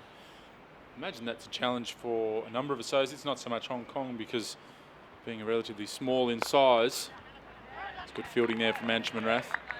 But for, say, USA, as the first example that comes to mind, obviously PNG, some of these other countries that are a bit bigger in size, trying to actually have a talent identification system and being able to get players to training all together. And I think Canada was in that boat earlier. They had ODI status up until 2009, and the battle there was to try to get some kind of provincial competition, but Canada obviously, 4 or 5 hours flight between Vancouver and Toronto, and $1,000 a player, it's almost like playing an international series to be able to do something domestically. So certainly a big challenge in terms of the finances there. And the ICC, I noticed, injecting more funding though to the next tier of teams with ODI status. Yeah, there's ICC has provided Afghanistan and Ireland with an extra $500,000 each this year, or going into next year, for more competition, for their top cricketers, and $250,000 to each of the other ODI sides, but also to Oman and Netherlands, who both have just T20 status, having competed in the T20 World Cup in India in March. The ICC, I imagine, be very pleased to see Hong Kong and Papua New Guinea organising a series between themselves outside of the World Cricket League. Yeah, absolutely, and this is the second one of these, the first being played in Townsville 2 years ago. And my understanding is that they're looking to make this a regular fixture, every couple of years at least, home or away. Yeah, it makes a big difference, especially with Hong Kong's cricketers being full-time now. The opportunity just need to play more matches. No point training all the time if you can't get out there and play. Absolutely, no doubt. The more cricket you can play against better opposition, the more opportunity you have to understand what it takes to be a better cricketer. I'll ask you a tricky question here, Richard. I mean, you're obviously very much on the side of associates, being that your job to narrow that margin to the top teams. How hard do you need to push, or how do you see obviously this Cricket World Cup going to 10 teams being? Has that been a catch? Oh, is that dropped? Went so slowly to Anshuman Rath. It slipped there, popped up. Was it Ehsan Khan? Ehsan Khan, apologies, Anshuman. But once again, some good turn on that. Yeah. Nadeem Ahmed, the bowler here.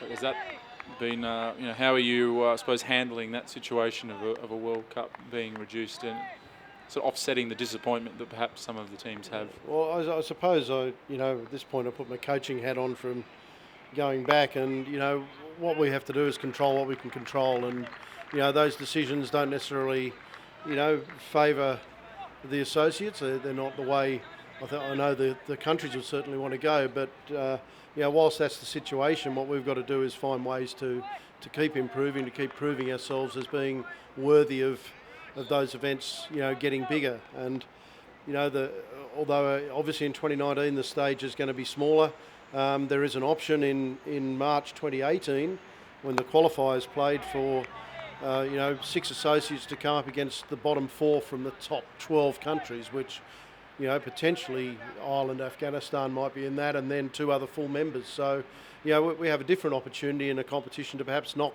2 full members out of the event. So we've got to take that positive view of it and just move on and do what we can do.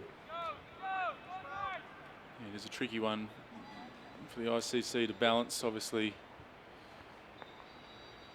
Television rights playing such a big role in the funding of the game, which also goes to the associates being part of the decision making for that as well. A lot of things to weigh up there, and hopeful or that there'll be maybe an extra T20 World Cup that's being discussed. I know nothing's been finalised, but yeah, I mean, we would all like to have more competition and more competition every 4-year cycle. As I said earlier, it's about the cards we've been dealt at the moment, and I don't think there's any point in getting too caught up in the uncontrollable parts of that. If it finishes up in our lap at some time in the future, then we do what we can to actually get that right and get there in the best possible condition we can do as associate countries. Absolutely, and we've got the ICC Performance Manager Richard Doan here in the commentary box. This first ODI between Hong Kong and Papua New Guinea. Anshuman Rath. I'd have to say that as Tim Cutler, the CEO, becomes cameraman for a brief moment in front of us, that the ground is actually looking a picture. I've been here before and I was really impressed getting here yesterday and looking at the outfield and seeing the pitch and everything in great condition. There's been changes down here in the pavilion and the other sort of shed that was down the end of the ground. So it's good to see those sorts of developments happening in Hong Kong.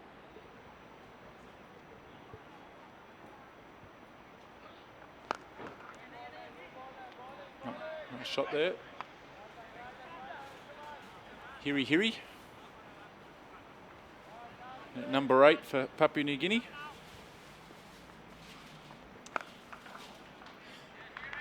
That's a good shot through the field out to looks like Jawad Iqbal, the assistant coach, and head coach Simon Cook.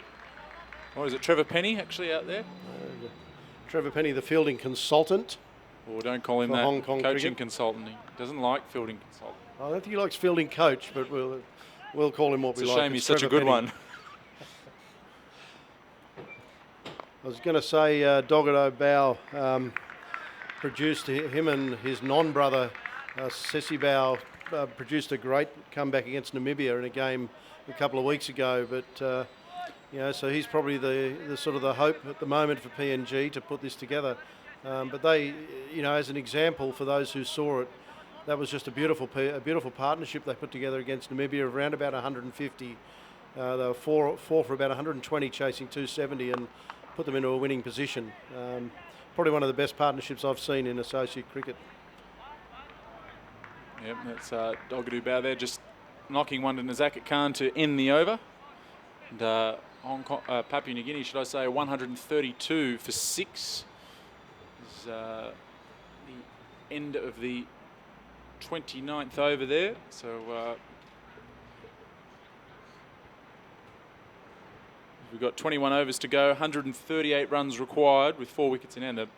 Not that there's going to be any rain, but it's not a bad measurement. The Duckworth-Lewis par score 187 looks like at the moment. So Hong Kong definitely well in front, according to Duckworth and Lewis anyway, at this stage. And Stern. That's right, it's been that addition. As if it wasn't confusing enough already. I mean, I think most players, once you know, DL and DLS came into being and started to understand it, it's actually a really good guide to, which is not surprising, but it is a really good guide to, you know, chasing a score, understanding where you are in the game, and if you can take some notice of that, you know, you can actually use it to your advantage. San Khan on here. He's bowled really well in his first spell. Hiri knocks that one out to deep mid wicket. Yeah, and the point being, of course, that PNG now need not to lose wickets. You know, their run rate, you know, up around 20 overs to go, up over 6 and over. But you know, there's plenty of ones if you just knock them around, and you've got to get yourself back into a position to maybe have a shot at this in the last 5 to 6 overs. That's a good shot. That's your man, Richard Dunn. Dogadoo Bao just knocking that one behind square for 4. It had been the last 5 overs before that had gone for just 10 runs. So just a needed boundary just to get the scoreboard ticking over. You know, and a beautifully balanced shot too. Just helped it on its way against the spin, knocked it behind square on the offside, and 4 easy runs.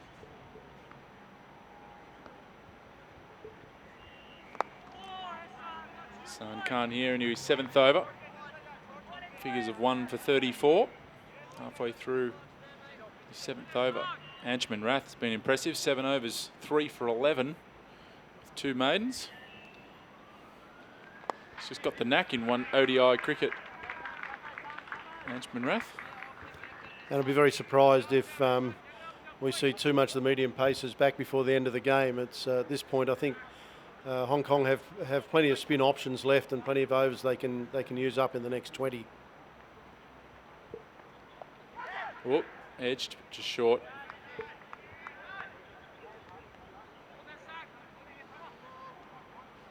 Anchman Rath there, first slip.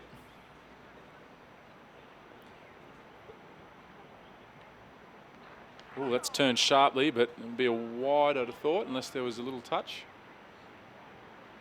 No signal from the umpire. Must have been something on that. Must have been.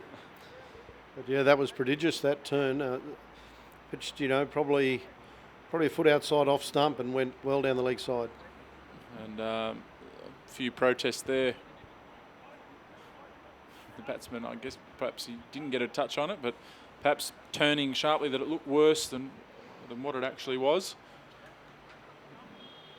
But remembering that Hong Kong themselves were 111 for 6 in their innings, we got up to 269, so still plenty of overs left for Papua New Guinea to turn this around.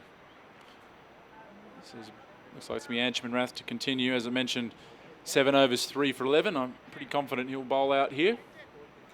Yeah, and he has, as you said earlier, he's bowled impressively so far. He came on and tightened things up, and you know, that was probably the turning point in the game to date.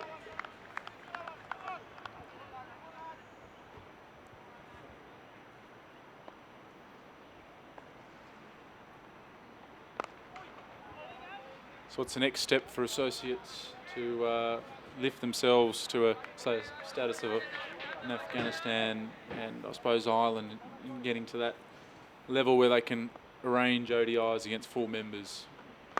Yeah, well, obviously the opportunities to play, the bigger members is few and far between, and ICC took the step, going back 18 months or so to include Afghanistan and Ireland as the top two associates in the top 12 table, which has sort of opened the door a little bit for them to play. The next real opportunity for a country to get that's going to be, in 2018 and 2019 as those positions, move around again. And if, one of those who are below that 12 at the moment can do the job and, win the World Cricket League and challenge for a spot, they'll get that opportunity for the next 4-year cycle. Bowl from Rath, nice shape on the ball there. Yeah, that World Cricket League. So what exactly, if you're a winner of the World Cricket League, is it clear what happens after that at the moment, or the top two? The winner of the World Cricket League would challenge the lowest associate on the top 12, the lowest associate on the top table, so either Ireland or Afghanistan for a spot on that table for the next 4 years. It's a good shot. It might run all the way. It's quick down there and not a big boundary, but Tanvir pulls it in.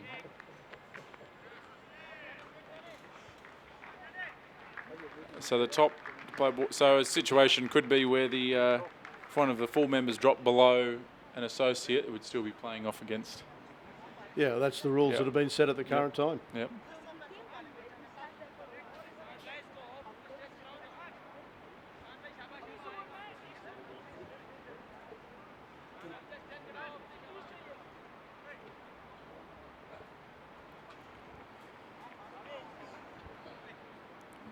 Hassan Khan to continue here. Nadeem Ahmed giving a few suggestions. Azaz Khan filling in as skipper at the moment with Bubba Hyatt off the field with a groin injury sustained while he was batting. He did go out to field for the first 10 or so overs, but has since come off the ground, and with important fixtures against Kenya not far away, I would imagine it's unlikely we'll see him for the rest of the matches, unfortunately, given the nature of that injury, but hopefully quick recovery.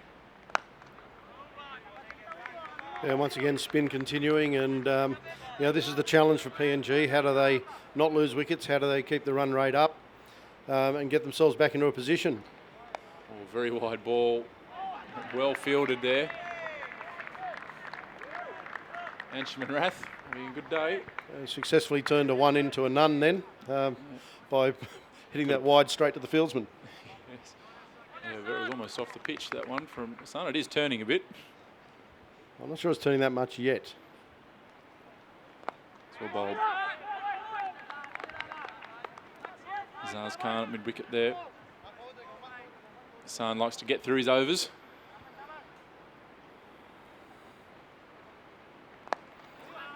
That's a really, really good line he's bowling now. He's getting just a little bit of drift away from the right-hander and pitching just outside off stump, coming into off stump, and that's a beautiful line. Oh, that was very close. Little inside edge just past the leg stump. And exactly the tactics you want the batsman playing against the spin, pushing through the offside and trying to come back through the gate.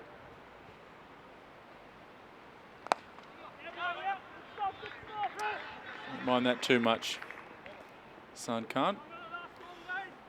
It was a lot better from the PNG batsman, pushing sort of more with the spin down through the onside for a single, and again, that's what they've got to keep doing. If they play too much against the spin on this pitch, they're going to get themselves into all sorts of trouble from here on. Yeah, just the one run off that over, so a little bit of pressure building. Last 5 overs, 16 runs. The required run rate now up over 7. But in Hong Kong, with some small boundaries, you just try and get it to the last 10. And even if it's 80 or 90 that you need, it's reachable if someone can get warm and hit straight. Absolutely. I mean, the big boundaries on this ground are to the side, but with the ball as it's turning at the moment, even hitting straight can be a little bit difficult.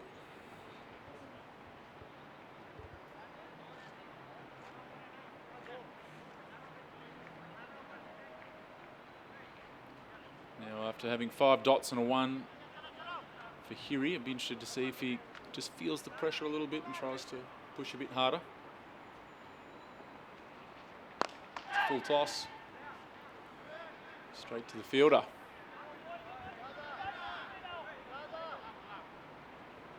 Anchman Rath, 8 overs, 3 for 13.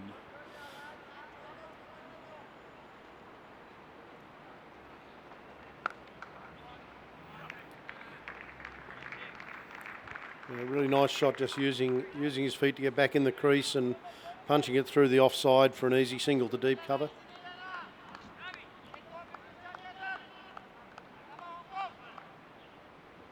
And I think that's the secret for the PNG batsmen here, is to make sure they don't get caught on the crease.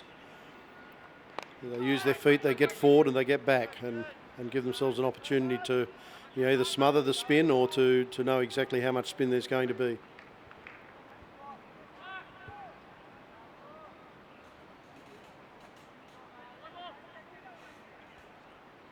Rath just making adjustment in the field there. It's in the air, but it looks like it's in the gap. That's a good shot. And once again, a very, very good shot.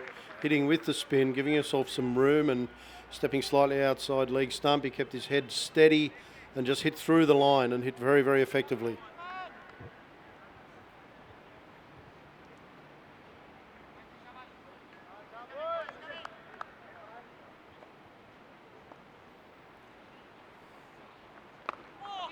It's all bowled more about Yorker length. 6 runs off this over so far for PNG, without too much risk. And I think that again is the secret.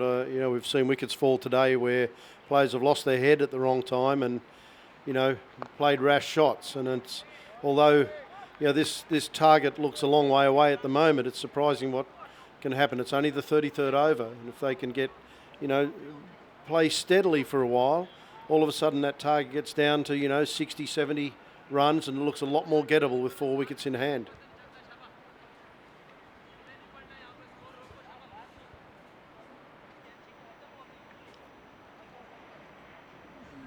I also think the opposite with the Hong Kong bowlers.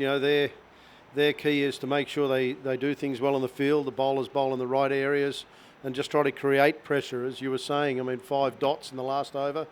Will that be enough? Are the PNG batsmen going to be patient enough if Hong Kong do that? So a change in the bowling here. Nadeem Ahmed coming back into the attack, so leaving Hassan Khan with a couple of overs.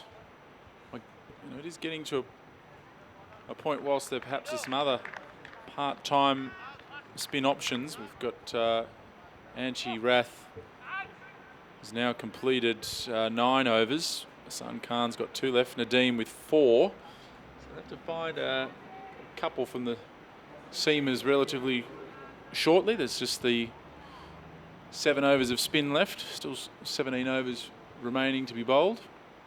Oh, that's a ripper. Yeah, beautiful delivery by Nadeem. Right in the right areas, brought him forward. Had him reaching and missing outside off stump.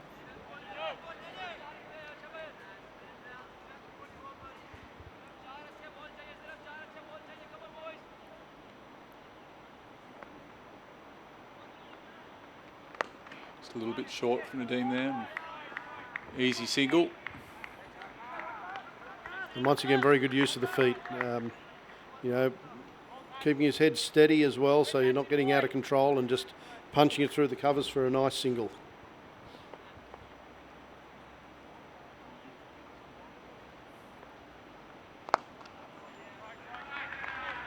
Do you find in associate cricket, Richard, that the home and away advantage is as pronounced in associate cricket as it is among the full members? It's a very good question. I haven't got the stats with me, but I do think that in different situations and the conditions in an island or a Scotland, for some of those countries, certainly it is an advantage to them when a PNG or a Hong Kong turn up in a freezing cold, bitterly sort of cold grey Belfast day. the home ground advantage can take its toll at points like that. That was a great bit of fielding on the boundary there, by the way. It was, Kinshit Shah, terrific dive. Wacker's Khan picking up the crumbs.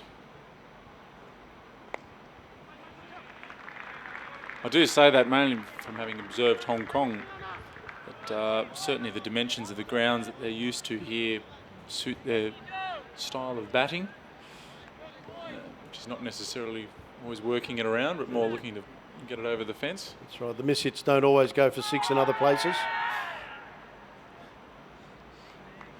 And it is different if you play all your domestic cricket here in Hong Kong to say in the World T20 at Nagpur. It was a sizable for these guys, and a lot of them getting caught out on the boundaries rather than same shots going for 6. Yeah, absolutely. And I mean, they're the times where you need to be playing smart cricket and understanding those conditions. It's as simple as understanding the old hit with the wind, not against it.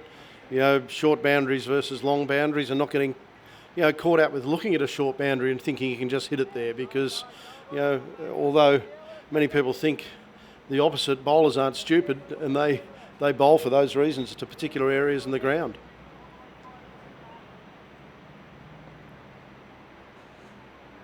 Ashman Rath here, his last over. Chance here for a run out. Direct hit would have been gone. Wasn't a great throw. And I don't know if it would have been out if Carter had been able to collect the ball cleanly in any event, but... Yeah, not too sure, but it's a real feature of the PNG batting. I mean, they're running between the wickets, that I saw in PNG recently was outstanding. The almost tip and run type of running, but surprising how many they get away with. Took the pace off that one. Ashman Rath beating the outside edge. And beat him in flight there.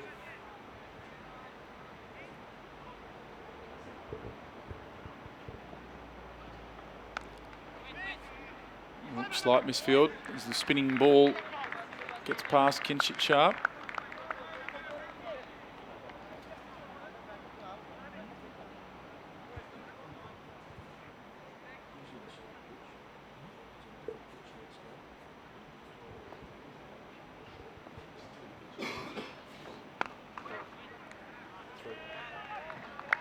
And that's well stopped there. I thought it might have got through for a moment. Nazakat Khan cover.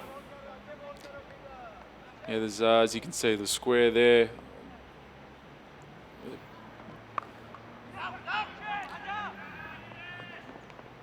There's a quick single taken. The pitch to the right of screen there. Likely the one used for the second ODI. Got 2 wickets for the 3 matches. Groundsman here with a lot of cricket on this ground that's played. A very difficult job for the groundsman to rotate the wickets around in that square.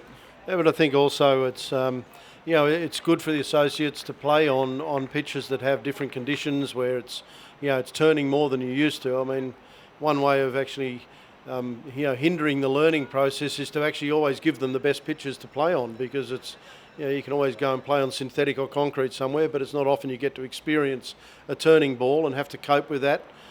And the great learning part about it is when you're out in the middle is you actually have to find a way to cope.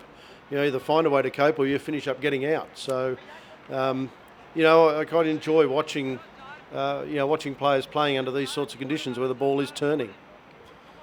Yeah, it's certainly brought the spinners into the game. It's been great to watch all of the spinners in action here today. We've seen 6 different spinners used so far through the match. And the seamers have taken some wickets as well, though. 270 on the board. PNG now 155 for 6. Nadeem Ahmed continues. No one there, although misfield. But now 115 runs off 15 overs. I don't know if you know a lot about the PNG lower order or what's to come. Yeah, they're all capable of striking the ball. So, but I think at this point, losing wickets too early at this point is just going to put those players under too much pressure to do that. I think if they get within striking distance, Vanua, Gavira, in particular, are able to hit the ball, but they're going to have a target that's achievable.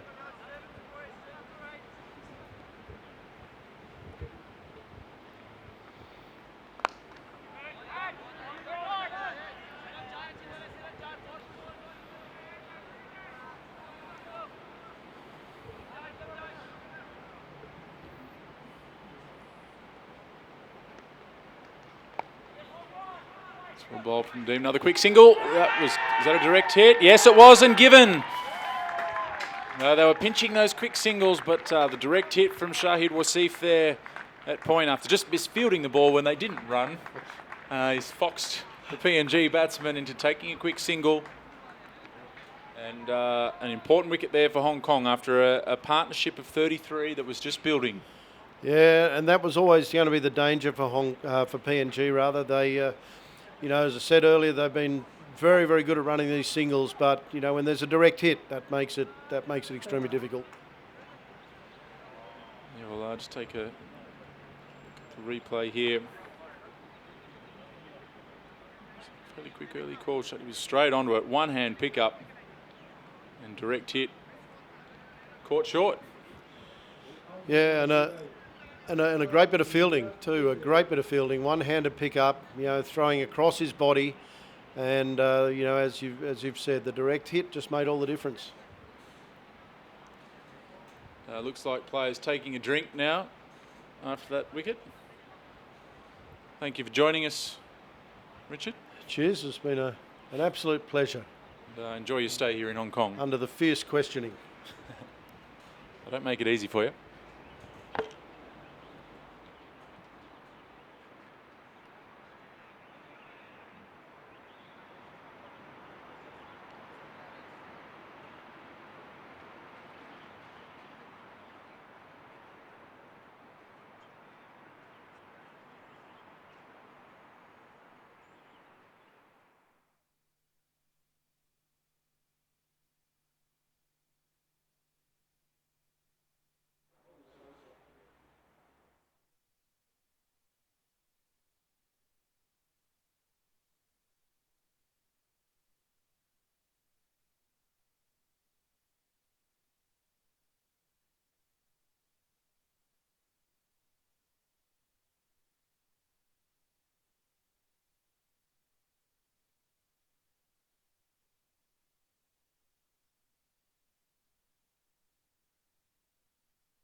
So 156 for 7.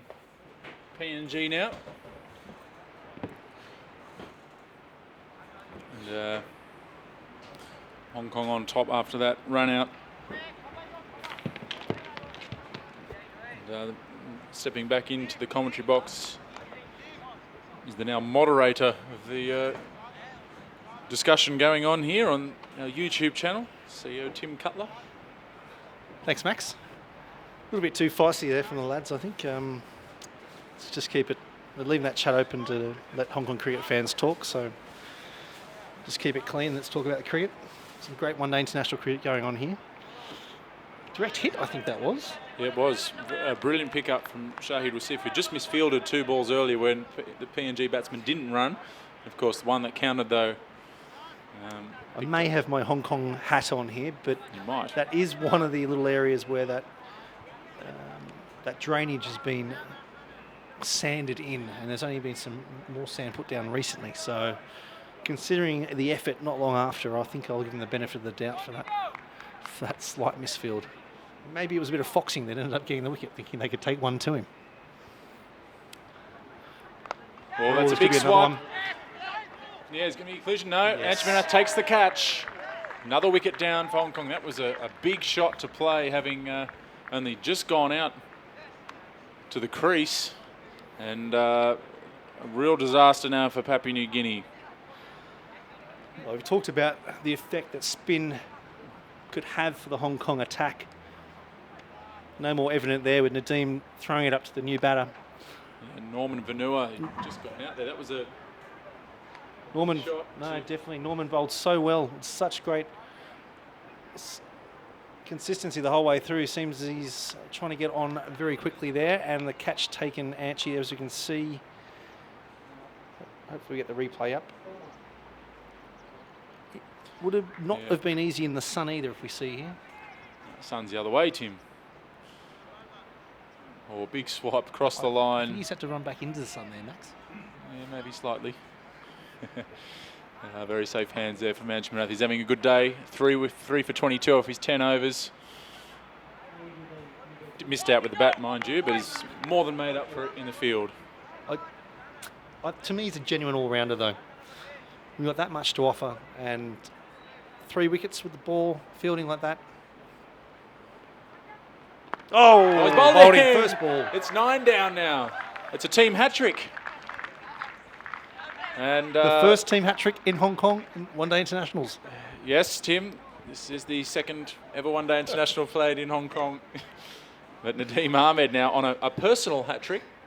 And 3 wickets in 3 balls. That has changed the game somewhat. So a terrific delivery here from Nadeem Ahmed. Oh, he's just done him for pace underneath the bat. I think that's the sort of undercutting arm ball, but very well bowled there by Nadeem.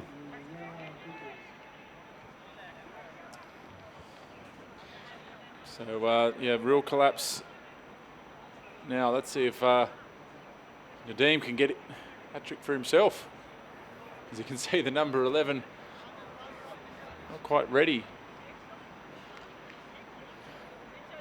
And to answer Ryan Campbell on YouTube, there are no bonus points here, unfortunately. No, not like Kowloon Cricket Club. We've been picking them up with regularity so far this season.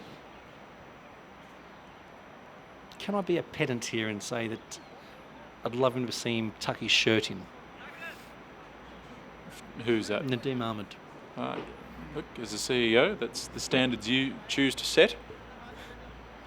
Good chat with Richard Doan, I think, just then. Learned a lot. Deals with all the best associate nations and filtering down. Always good to hear from someone who has a great holistic view of associate cricket and affiliate cricket, considering Afghanistan came so far still as an affiliate. Richard's done a lot of great work over a number of years.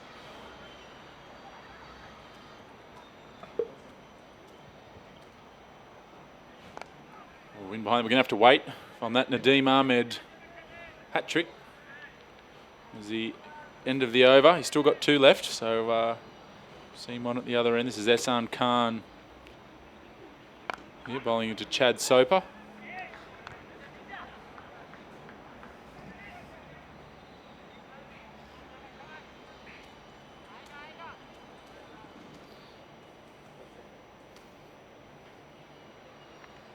Oh.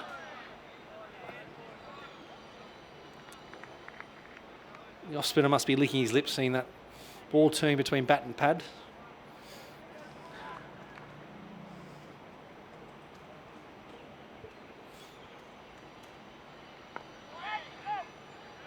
Just blocked behind square there.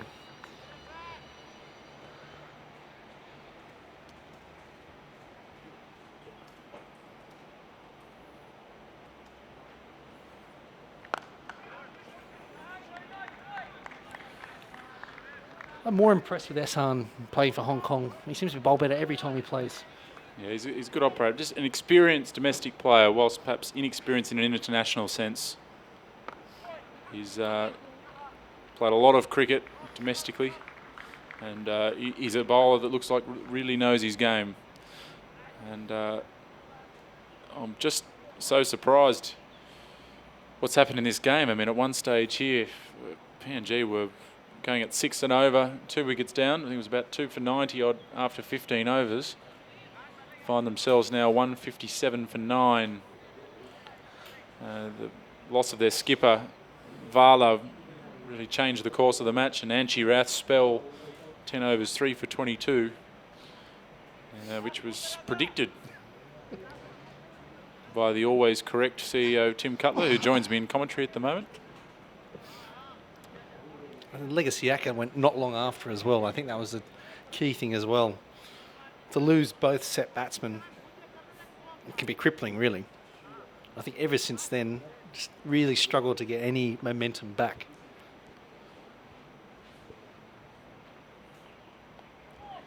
Nadeem Ahmed missed the hat-trick. Instead, he's been nipped down to fine leg. They thought about a second, but settled for one. Not sure about the captaincy. You'd expect sort of 4 or 5 slips in a short leg when you're on a hat-trick, don't you? Yeah.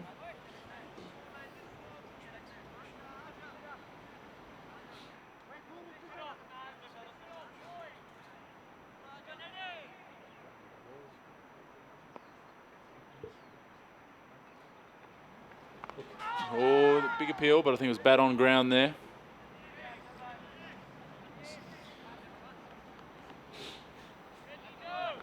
It's almost like magic. The shirt's tucked in. Yes, Nadeem Ahmed listening to the commentary, it seems. There's playing a miss there. Willie Guevara, batsman at the crease. Now with Chad Soper at the moment, 112 runs still required by Papua New Guinea here. So Hong Kong on the brink of victory. And after a washout and a victory over Scotland here earlier in the year, Hong Kong poised to maintain their unbeaten record in one-day international cricket here for a little longer. PNG will certainly have something to say about that in the next couple of games. Just well picked up. Quicker ball there at leg stump, just a little bit off target. No ball too, I think. Oh no. Yes, a no ball called as well. So a free hit coming up here. This is what you want as a number. This is the number 11 too. You dream of this as a number 11. Well, as fellow lower order batsman, yeah. This is apart from the chance of being able to come as night watchman. Fortunately, can't make the most of it, but I'm sure he enjoyed it. It's like playing in the park. It was like a heart flutter there, wasn't it? Really, you get a freebie.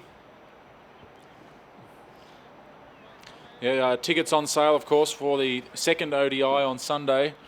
Encourage all tuning into this stream to come down, as you will have seen with these pictures. Glorious conditions. Kwong Road Recreation Ground, and be a nice buzz in the ground on Sunday. Well bowled from Nadeem. Plenty of fizz on that delivery. And that's 9 overs bowled now from Nadeem. He's got 3 wickets.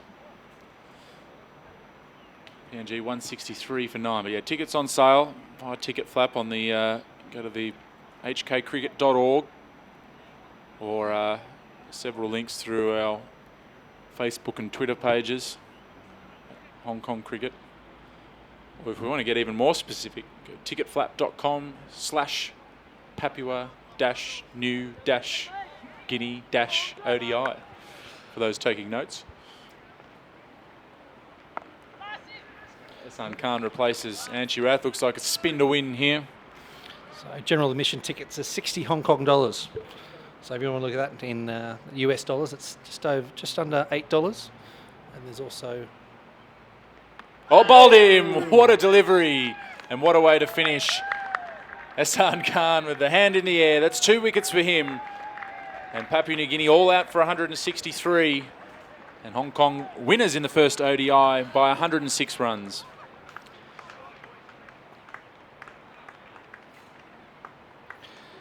Hassan Khan getting used to seeing that arm in the air. Another great spinner's dismissal there, and just going to get the replay coming up now to see that final wicket.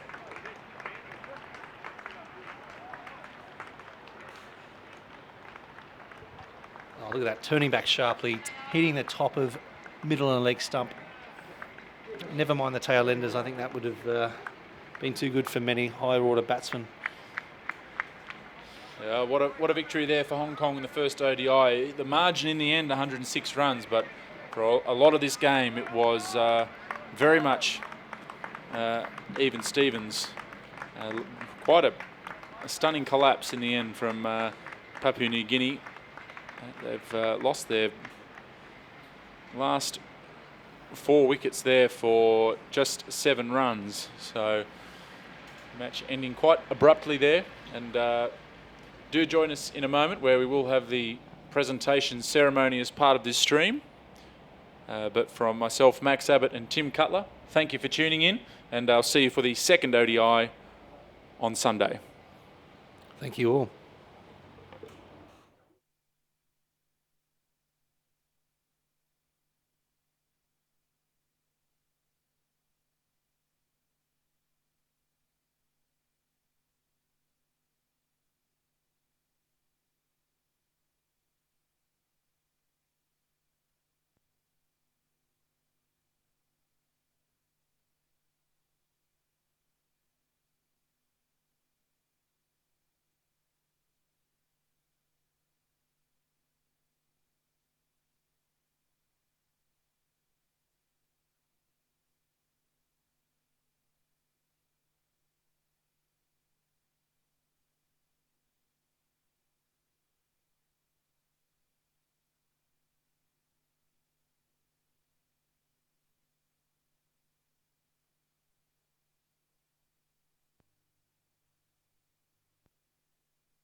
Okay, welcome to the post-match presentation between the first one-day international between Papua New Guinea and Hong Kong. Hong Kong ran out victors today, so well done to Hong Kong, well done. I have Mr. Graham Lebroy with me, match referee from the ICC, and he'll present the Man of the Match award. Just to go through some of the outstanding efforts from today, firstly to Mahuru Dai, for his fantastic spell of 3 for 58 from Papua New Guinea, well bowled. To Anchman Rath with figures of 3 for 22 off 10 overs, including 2 maidens from Hong Kong.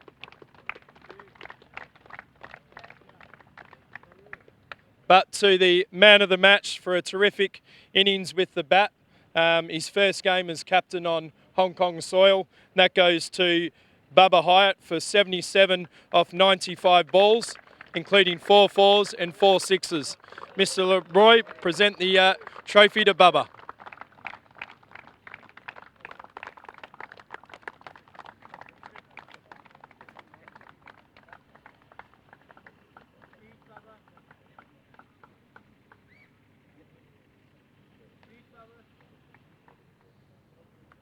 Thank you.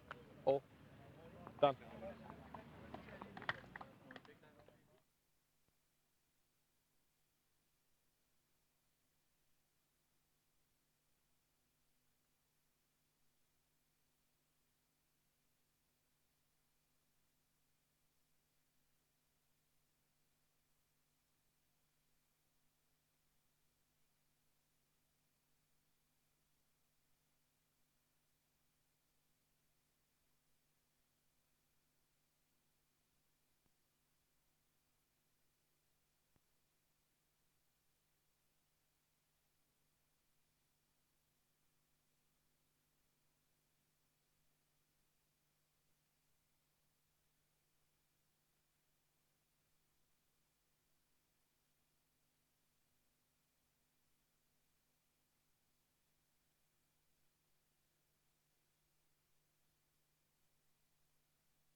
The way guys perform and myself getting like 70, 80 runs, so obviously good win for us. As a captain, for me it's a pleasing thing. First game in Hong Kong as a captain, and we're ending up on a winning side. That's always been great. And wicket looked like it was taking a bit of turn out there. Obviously we wanted to bat first, but it was turning. The one ball gets older and the wickets get a bit of dust was coming out of the turf, and it was turning a lot, and our guys like 3 spinners bowled really well at the end. And you had a little bit of an injury there during the game. How was the groin? Are you in any doubt for the next couple of games? Yeah, I'm growing, but obviously can't sure about the next game, but we'll see the physio tomorrow and see what's happened. And win by 106 runs, but it felt a lot tighter than that for a lot of the game. Obviously, they were going so well at the one moment, and then we pull it back. Like we got Hassan Khan Nadeem, and then Anshuman Ra, they bowled really well, so we pulled them back and winning. It's a huge margin, 160, 110 runs. It's a huge margin win for us. Well, congratulations, Bubba. And next one in now, we got coach.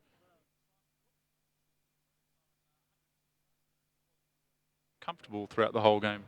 No, it was the wicket deteriorated quite significantly, certainly in the second innings, and that really kind of made or exaggerated that margin of victory. So I think halfway through our fielding innings, yeah, it was a little bit 50-50. Obviously, Asad Bala and Siaka were playing really well at that point, and a wicket there really just proved the turning point. It also showed that it was really tough to get going on a pitch like this, and then as you saw, it just wickets just tumbled, and then you have the big margin of victory.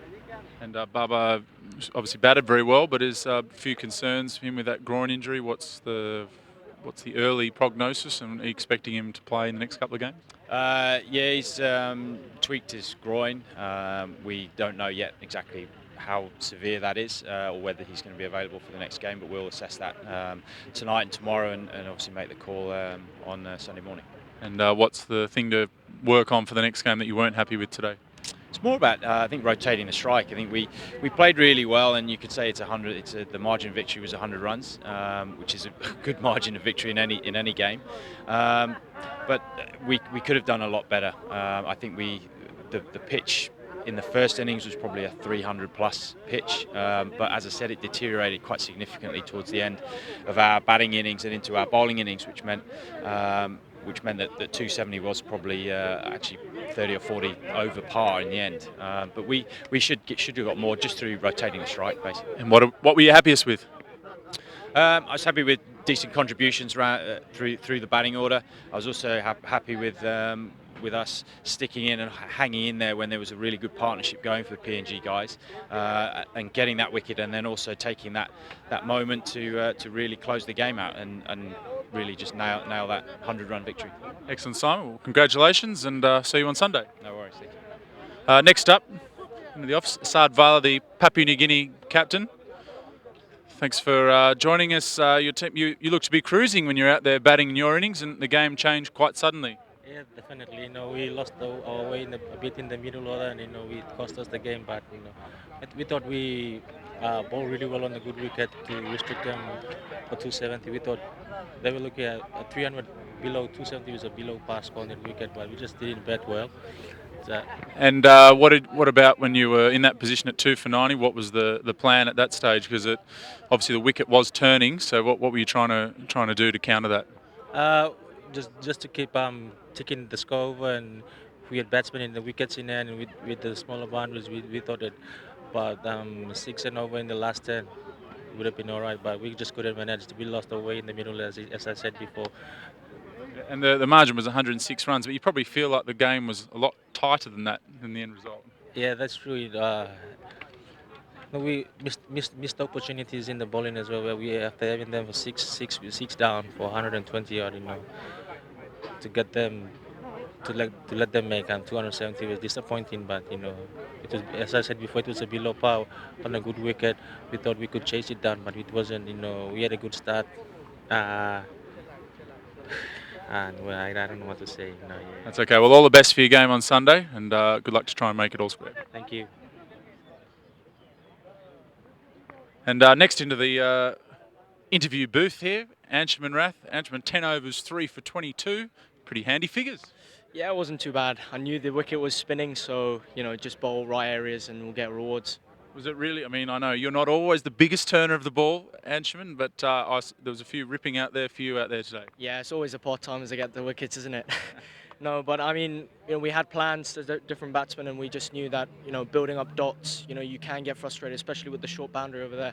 We knew that we could utilise the PNG, the wicket, and we knew that if we just bowled the right areas, we would get the wickets.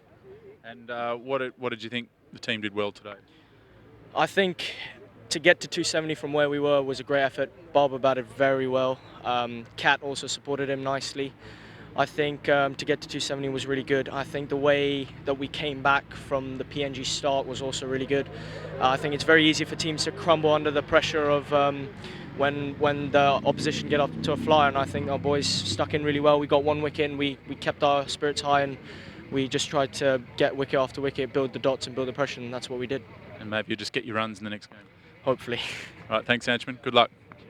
And one more who here, Deepak Patel. Thanks for joining us. It was a 106-run margin, but it felt a lot closer than that in the game. Yeah, it should have been from our perspective. No, very disappointing finish to the game from our perspective. We felt that that was on an average score on a good wicket. But as it's turned out, we probably bowled very poorly after getting into a strong position, and then threw our wickets away, which is wasn't exactly how we planned. We've played some very good cricket of late, and certainly we've left the worst performance of the season to come here and do that. Very disappointing. Well, there are at least still 2 more matches to come where you can repair it, but at 2 for 90, you're going 6 and over there. It comfortable enough at that point. Oh, very much so. Yeah, it was just sensible batting from there onwards. But you know, it's just those sort of situations in one-day cricket. You know, you just can't take anything for granted. And perhaps our batsmen just lost a bit of patience against some accurate spin bowling. The ball did start to grip, which we didn't expect it to. So yeah, we've learnt a lot from this game going into the last 2 rounds. And what will be the main focus for you guys to work on for the next game? Oh, look, nothing too drastic. You know, it's just sticking to our plans. You know, the batsmen failed to collect when we needed to. You know, we sort of lose our way a little bit in terms of trying to chase the total down. We've done it so successfully in the last 2 games against Namibia. So this certainly performance wasn't. I didn't see this coming. So yeah, moving on to the next game, we've just got to make sure that we stick to our plans. We know what our strengths are and play to our strengths really. Well, good luck on Sunday. Thank you very much.